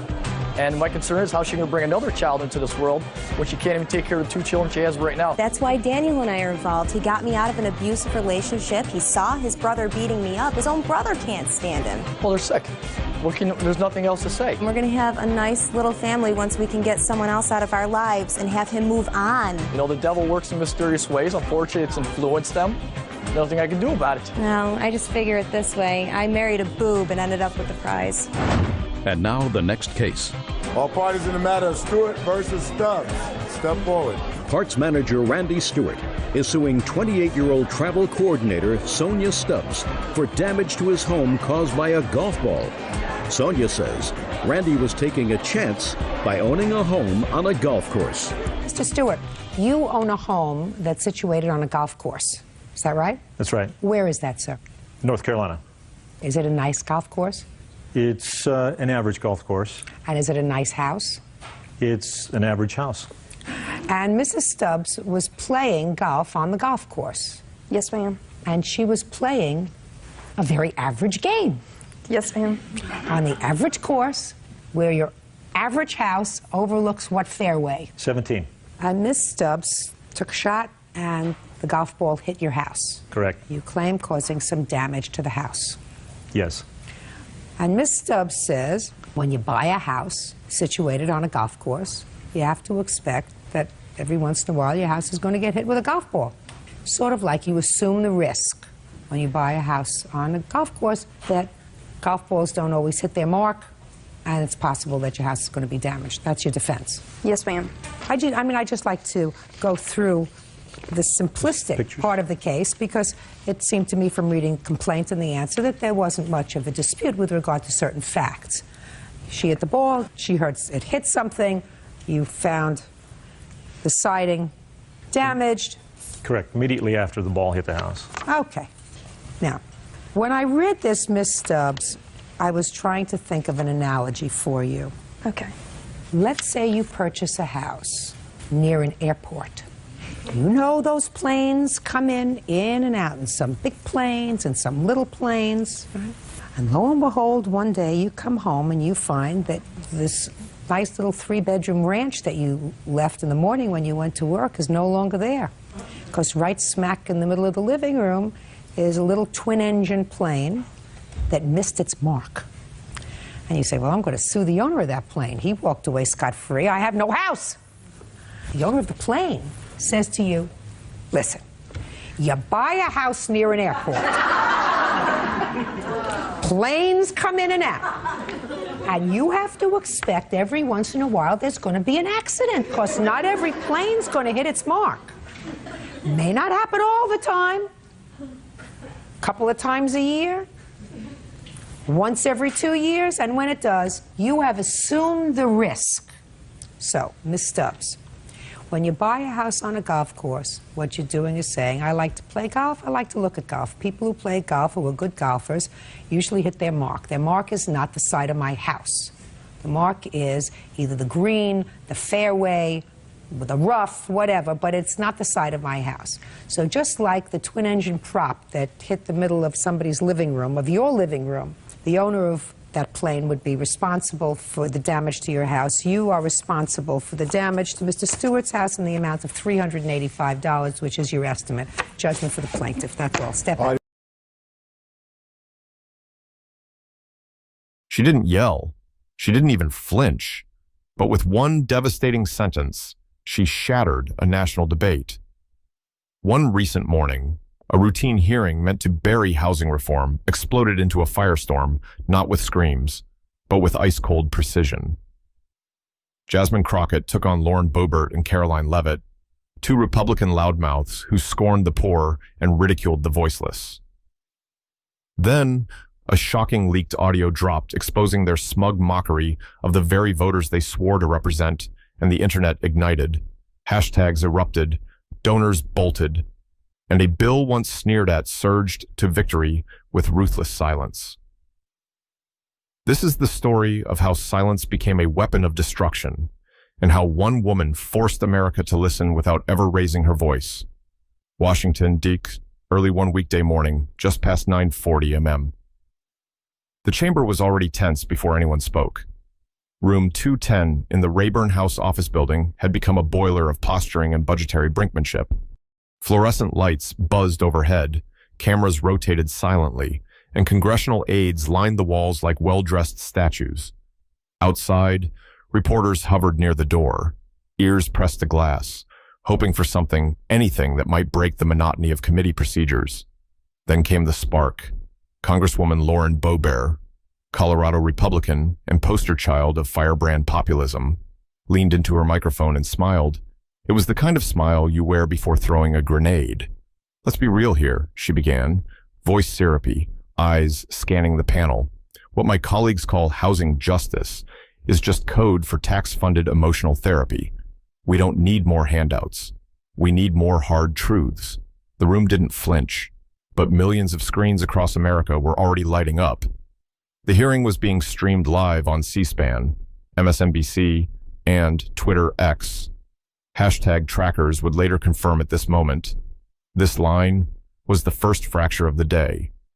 Boebert turned, directing her next volley toward the woman sitting across from her, composed, silent, her pen motionless over a thick stack of documents. "And Congresswoman Crockett," Boebert said, drawing the name out like it tasted foreign, "wants us to believe that the best way to fix housing in this country is to toss another $1 billion into a leaking pipe. Ma'am, that's not policy. That's fantasy. It's wishful thinking dressed up in activist buzzwords." There it was, the provocation, the line drawn in verbal sand. Jasmine Crockett didn't blink. No eye roll, no lean in, no polite chuckle. Just a stillness that unnerved even the camera operator, who instinctively zoomed in on her face, waiting for a reaction. But Jasmine had no use for sound bites. Not yet. She waited 2 beats, then spoke low, deliberate, surgical. "Congresswoman Boebert," she said, eyes fixed forward, voice firm but not raised. "I don't need to romanticize data. I live inside it." Boebert shifted, just slightly. Crockett continued, "For the last 11 months, my team and I have visited 14 states, spoken with over 300 residents, analyzed HUD disbursements across 5 fiscal cycles, and compiled over 88 pages of field reports. I'm not here to peddle slogans. I'm here to expose neglect with receipts." The word receipts hit like a detonator. The moderator, a thin, gray-suited man from the Congressional Budget Office, cleared his throat. Unsure whether to interject or step out of the way, Jasmine reached under her binder and withdrew a manila folder. She didn't wave it. She didn't brandish it like a sword. She simply placed it flat on the table, face up. The label read, "Federal Housing Equity Reform, Draft V22. Boebert stared at it like it was a trap. And it was. What followed wasn't a shouting match or a gavel-banging spectacle. It was quieter, colder, far more dangerous. Jasmine began reading line-by-line excerpts from eviction logs, testimonies from disabled veterans denied housing, stats on voucher expirations in low-income zip codes. Each word felt like a hammer driving into the marble table. Behind the scenes, producers at CNN scrambled to cut to live footage. Hashtag monitors at MSNBC noticed a spike. Crockett. Receipts was surging. Twitter influencers clipped the moment and paired it with phrases like, "She came loaded," "Facts don't flinch," and "This is how you fight back without raising your voice."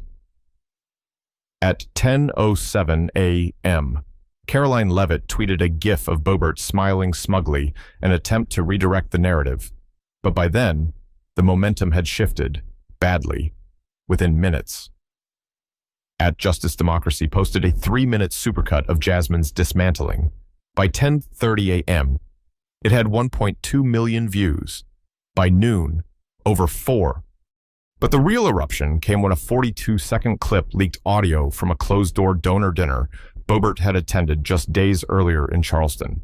No watermark, no introduction, just laughter, glasses clinking, and Bobert's voice. Most of them don't read the bills. Hell, give them a good catchphrase. They'll cheer for anything. The silence that followed in the clip was the worst part. Not outrage, not gasps, just agreement, quiet, entitled laughter. It dropped online at 11:03 a.m. The account that posted it had 0 followers, but within an hour, it was verified by 2 journalists, one from ProPublica, the other from Axios. The audio was real. The location confirmed. Back in room 210, Jasmine hadn't said a word about the leak. She didn't need to. The timing spoke for her. By 11:47 a.m., even Fox News was reporting it grudgingly. The panel was adjourned early. Babert left through a side door. Crockett remained seated, answering questions from junior staffers, fielding quiet nods from aides who had once dismissed her as just another progressive idealist. In the hallway, a reporter approached. Congresswoman, do you have a response to the leaked clip? Jasmine paused, then turned her tone exact. Her words meant to be quoted. I don't speak to shadows. I let the light find them. And then she walked away. Outside, the wind picked up. Inside, the internet was burning. To be continued. And I won't, Jasmine replied, until they feel pressure from more than just me. At that moment, the real shadow game began not in the headlines, but in inboxes, staff Slack channels, private caucus lunches. Senior aides from both parties began whispering, not about Crockett's tone, but her math. The bill wasn't radical. It was surgical. Redistribute unspent emergency funds, reclassify voucher processing, penalize states for voucher backlog manipulation. None of it was sexy. All of it was lethal. By late afternoon, the House Republican caucus was in mild panic. A document labeled H.R. 4289 Impact Breakdown had surfaced in 6 GOP staff inboxes. They're running an op. One communications strategist muttered, they're running facts. A younger staffer replied, that night. As Bobert's silence stretched past the 12-hour mark, the conversation online refused to move on. But it wasn't Crockett trending anymore. It was something bigger. Read the Bill climbed into Twitter's top 5. By early evening, Caroline Leavitt appeared on Newsmax to shift the narrative. The plan was simple pivot from Bobert's fiasco and reframe Crockett's bill as reactionary politics wrapped in academic jargon. She wore navy, spoke crisply, delivered pre-approved lines like a well-oiled machine, until the anchor held up a printout. Congresswoman, this is a section from Crockett's draft proposal. Page 19, Clause B. Standardized cross-state voucher transferability for displaced veterans within 72 hours. That's not jargon. That's a lifeline. Caroline paused, just half a second, but long enough. Then she pivoted again. We need sustainable housing solutions, not political theater, but the damage was done. The anchor moved on. Viewers didn't. Back in Jasmine's office, Liana looked up from her screen. The Bobert clip has hit 12.7 million views. Jasmine exhaled through her nose. That's not the win. Then what as Jasmine turned toward the window, where the Capitol dome loomed like a concrete echo chamber? The win, she said, is when they stop pretending this is about sound bites and start fearing data. She didn't mean fear in the cinematic sense. She meant accountability, verifiable, provable, voter-powered accountability. Because in D.C., shame rarely moves the needle, but numbers when aimed right do. And so the night dragged on. Lights stayed on in Crockett's office long after others dimmed. Emails were answered, maps rechecked. Feedback from a housing intake center in Dayton, Ohio was added to Clause 6B. By midnight, Jasmine sat alone, flipping through a folder of handwritten testimonies. Each page was signed by someone the system forgot. In her hand, a note from a mother in New Orleans. I sleep in my car so my kids can take turns on the back seat. We have nowhere else. Jasmine didn't cry. She didn't flinch. She opened her laptop. Draft V22 became V23. As Caroline mocked the bill on Fox, screenshots of Clause 5D, guaranteeing veteran voucher prioritization, went viral across TikTok and Instagram. It wasn't just a takedown. It was a referendum. By noon, Jasmine still hadn't tweeted, but inside Capitol buildings, her name was on every aide's lips. A quiet panic set in among moderate Republicans who had once dismissed H.R. 4289 as another symbolic progressive bill destined to die in subcommittee. But now they were receiving calls from school principals, shelter directors, even local mayors, asking one question: why are you opposing this? And worse, there were receipts. A policy blog resurfaced a 2023 vote where Caroline Leavitt had voted against a housing amendment that shared 70% of the language now found in Crockett's bill. It included a screenshot of the roll call vote, Leavitt, Inai. The post exploded. The contradictions were undeniable. Later that afternoon, the Washington Post published a calm but devastating headline, Receipts versus Rhetoric. Crockett's housing bill forces GOP into tight spot. The subhead read, when policy is backed by lived experience, even the loudest slogans fall flat. That was the point. Jasmine hadn't written a flashy bill. She'd written a mirror. And now, every member of Congress had to look into it and decide what side of the reflection they stood on. 2 mornings later, just after 10 a.m., Washington, D.C. It wasn't loud when it dropped. No splashy thumbnail, no trending hashtag, no breaking news banner, just a quiet 47-second audio clip uploaded by an anonymous account with 0 followers. The username was forgettable. The tweet simply said, "This is what she really thinks of you." The clip began with the murmur of wine glasses, low jazz, and soft laughter, a clink of silverware, a hush of exclusivity. Then Lauren Boebert's voice, crisp, confident, catastrophically real. They don't read the bills. That crowd just feed them a few slogans and they'll parrot it for weeks. A pause, laughter not nervous, but indulgent. The kind that tastes like money. Then her voice again. We're out here pretending they care about policy. Most of them can't even fill out a benefits form without help. The room laughed louder this time, somewhere. A man snapped his fingers in agreement. The audio faded out, but the impact didn't.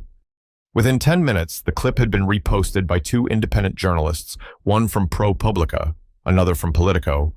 Within an hour, its authenticity was confirmed.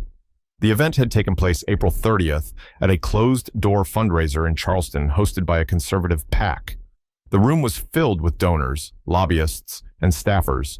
No press allowed, no recording permitted, but someone had recorded.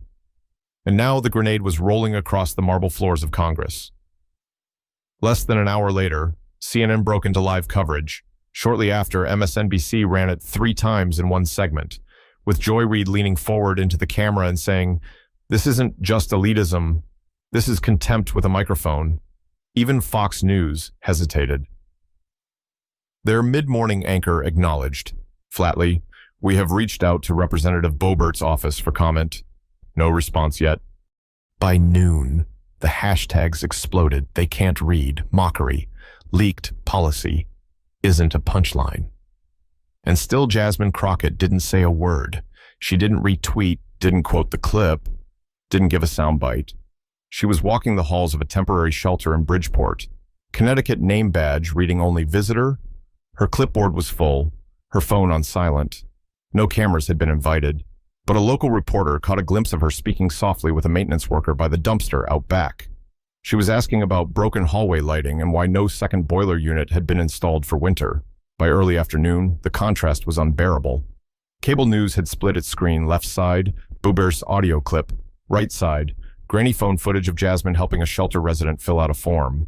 One anchor said it best: one is laughing in a ballroom. The other is rebuilding a hallway. Mid-afternoon, Caroline Leavitt's team entered crisis mode. Though not directly involved in the leak, her alignment with Boebert became toxic by association. Donors began pulling out. A $400,000 commitment from a pro-business PAC was withdrawn. Others followed. An internal Slack message from her campaign manager leaked, "We're bleeding. Fast. Anyone got a lifeboat?" That night, Boebert finally issued a statement. This was a private conversation taken out of context. I respect every American's intelligence, but no one bought it. The audio was too clear, the tone too familiar, the damage already done.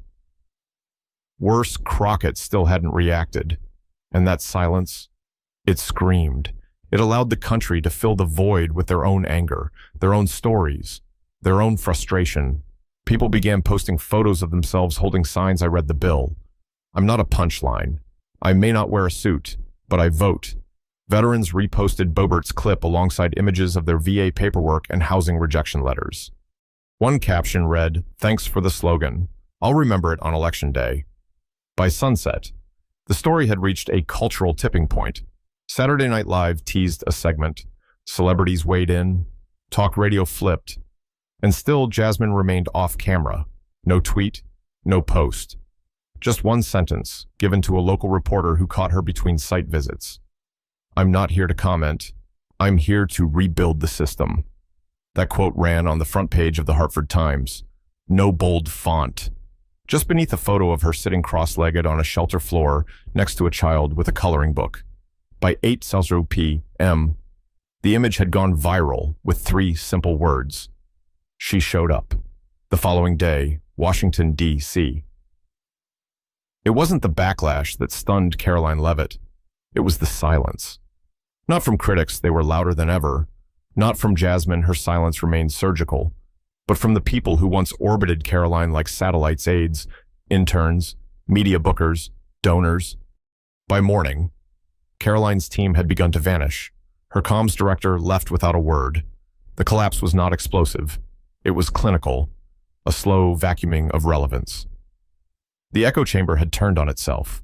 Later that day, Politico ran the headline like a blade, Leavitt's base cracks, collapse of a conservative darling subhead.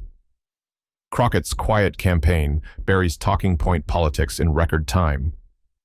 The accompanying photo said everything Caroline mid-sentence in a TV interview, jaw clenched, eyes slightly unfocused, captioned only, "Still playing the game." Fox News pulled her scheduled segment.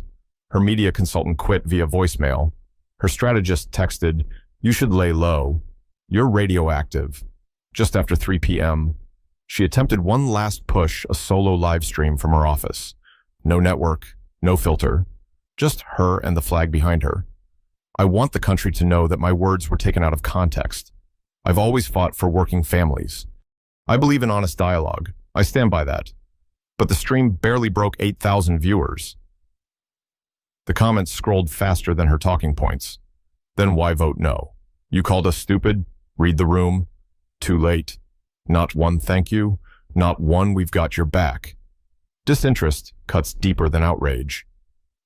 Meanwhile, Jasmine Crockett was walking through the back entrance of a transitional shelter in Baltimore. No press. No microphone. Her name badge again read only visitor. Inside, the air smelled like reheated meals and industrial cleaner. A woman named Eloise, 67, diabetic. Waiting 7 months for a voucher, sat hunched over a stack of paperwork no one had touched. Jasmine pulled up a folding chair and asked, "Has anyone followed up on this?" "No," Eloise said, her voice dry. "They just keep saying it's still processing." Jasmine read every page, cross-checked codes, flagged inconsistencies. Outside, a young reporter from the Baltimore Sun spotted her by the building's generator. "Congresswoman, do you have a minute?" "No," she replied, flatly but not unkind. "I'm working." He snapped a photo anyway. It later ran under the headline, "Not Here to Perform." That evening, Crosett's bill, H.R. 4289, was quietly added to the subcommittee vote calendar. No fanfare, no announcement, just a line on a procedural agenda housing reform resolution, sponsor Crockett TX. Inside the Democratic caucus. Murmurs shifted. One aide whispered, "She might actually pull this off." One Republican strategist muttered, "She didn't just fight back. She redefined the battlefield." That night, back in D.C., Caroline stood in a soundproof studio for Capitol Focus tonight. She sat tall, made up, scripted, the lights were hot. The host was polite. "Congresswoman Leavitt, about the clip, do you stand by your comments?" She smiled thinly. I think the audio was taken out of context. I was referring to how messaging can get lost, not the voters themselves. No, of course not. Do you regret the words? I regret the misunderstanding, but the host wasn't buying it. He picked up a stack of printed pages from Crockett's bill, held them up slowly, deliberately. Well, these words didn't get lost. They're being read everywhere. So if people are finally reading policy, doesn't that undermine your entire premise? She didn't respond fast enough. And the delay cost her more than the interview. Afterward, she walked into a green room, emptier than she remembered. Her press aide had left mid-segment. Her phone vibrated. A donor circle back next quarter, another sitting this one out. And finally, her former campaign director. They're not listening anymore. Maybe you should try that. She sat back, silent, for the first time in months, truly unsure what came next. Across town, Jasmine Crockett was already preparing for the vote. She wasn't writing speeches. She was tightening clauses, rereading field notes, making sure her plan didn't just resonate, but stood up. Because she knew what few others did, rhetoric can light a fire, but receipts keep it burning. Days later, South Bronx, New York.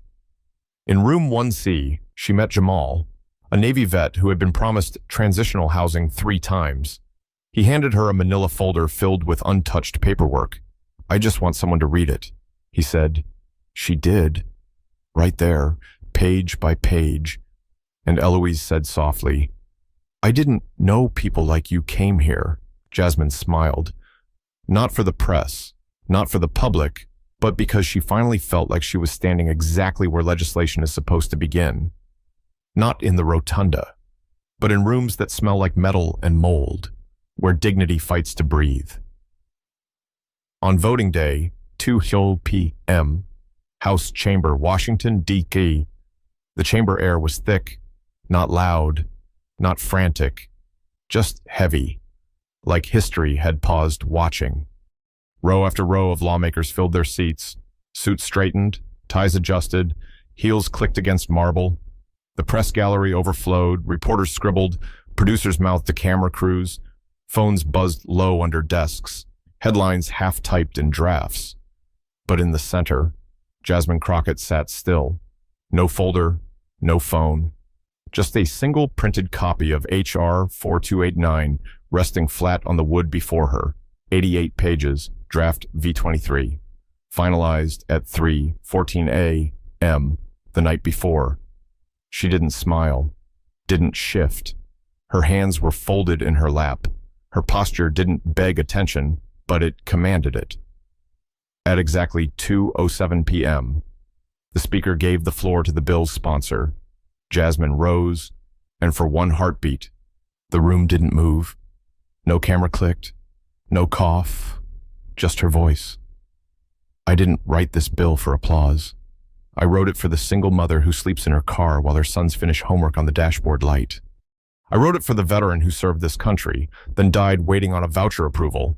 I wrote it for the grandmother, forced to choose between insulin and rent.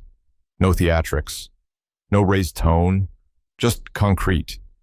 We're not here to congratulate each other. We're here to pay a moral debt to those we failed to see, to those we chose not to count. She sat down, and the room exhaled. The clerk called the vote. House Resolution 4289, the Crockett Housing Reform Act. Shall the bill be passed? The board lit green and red, names scrolled. Some fast, some frozen. Some hands hovered. Representative Delgado, aye. Representative Kim, nay. Representative Hall, aye. Representative Bishop, nay. Representative Rohr. Long pause. Aye. That one cracked the silence. Rohr was Republican, from rural Colorado, a hardliner. No one had expected that. Jasmine didn't look up. She didn't count aloud. But her fingers tapped once on the wood in front of her quiet, subconscious like she was measuring wind speed. The vote count rolled past 2:10, then 2:15. The murmurs started. Some aides leaned forward, some pressed their hands flat to their desks. When the screen finally froze at 2:29 to 2:04, the room didn't erupt. It tightened. The kind of quiet you get when the storm doesn't explode, it settles. Crockett's bill had passed. Journalists bolted from the gallery, flashes, phones, microphones. But Jasmine didn't stand yet. She waited, then rose slowly, smoothed her jacket. One reporter reached her first. Congresswoman Crockett, do you feel like you finally had the last word? She met the reporter's eyes. I was never here for the last word. She said, I was here for better words. She stepped down from the chamber floor. Every eye followed, not because she had won, but because she hadn't asked to. Outside, 1,000 camera shutters fired. But somewhere deeper beyond headlines and hashtags, a new language had begun. Not the politics of performance, but the politics of presence. That same evening, Washington, D.C., the House vote was over. The board dimmed, the chamber emptied slowly, but the silence Jasmine left behind didn't. She didn't call a press conference, didn't wave from the Capitol steps, didn't stop for the cameras that buzzed around her like flies circling a storm that had already passed. Instead, she walked down the marble steps alone, her heels steady, her gaze level, her breath measured. She didn't walk like someone finishing a fight. She walked like someone who had just started one. Inside her office, aides were still blinking in disbelief. Liana held her phone. You're trending across 3 continents. Crockett. Receipts is now the top global tag. Jasmine didn't even look. She removed her blazer, rolled up her sleeves, and sat down at her desk. Print the updated committee list, she said. I want to know who abstained. Do you want to draft a statement? She paused. No. The work spoke. On social media. The reaction wasn't jubilation, it was ignition. Veterans posted the vote board side by side with screenshots of VA rejection letters. Shelter directors in Texas and Illinois posted videos of residents watching the vote in break rooms and cafeterias, some in tears, some silent, all watching. A single mom in Cleveland filmed herself holding a copy of the bill on her screen. She wrote this for us. She didn't just say it. She wrote it. At 8:17 p.m., MSNBC aired a panel titled The Silence That Won. One pundit said, she didn't outshout them. She outlasted them. She outworked them. Even Fox News didn't mock her. They tried to ignore her, but that was the thing she'd moved past their reach. Meanwhile, Caroline Levitt recorded a video from her district office. The flag behind her was too large. Her eyes were too tight. Her voice too smooth. I respect the democratic process. Though I disagree with H.R. 4289, I hope we can move forward united. The video never trended. By midnight, journalists stopped calling Jasmine's team for statements. They started calling shelters, voucher offices, and VA clinics. The story had shifted. It wasn't about her anymore. It was about what she made visible. And in a 1-bedroom apartment in Gary, Indiana, Thomas River Vietnam veteran, 73, honorable discharge reinstated, sat at a kitchen table watching C-SPAN's rebroadcast. The screen showed the final tally. Then Jasmine, standing still, then walking away. He reached for the folded eviction notice on his fridge, pulled it down, lit a match. He didn't smile, didn't cry, just muttered, damn right. They see us now. And let the flame curl the paper into ash. The next morning, across the United States, it landed in small places, invisible places, places where policy didn't used to reach. In a threadbare clinic in Newark, New Jersey, a woman named Mariella opened her inbox and found a copy of H.R. 4289 with a handwritten note. Saw your edits in the margins. Clause 6C was rewritten with them. It was signed J. Crockett. Jasmine didn't bring a speech. She brought a notebook. She hadn't needed the last word, because the people she fought for were finally speaking.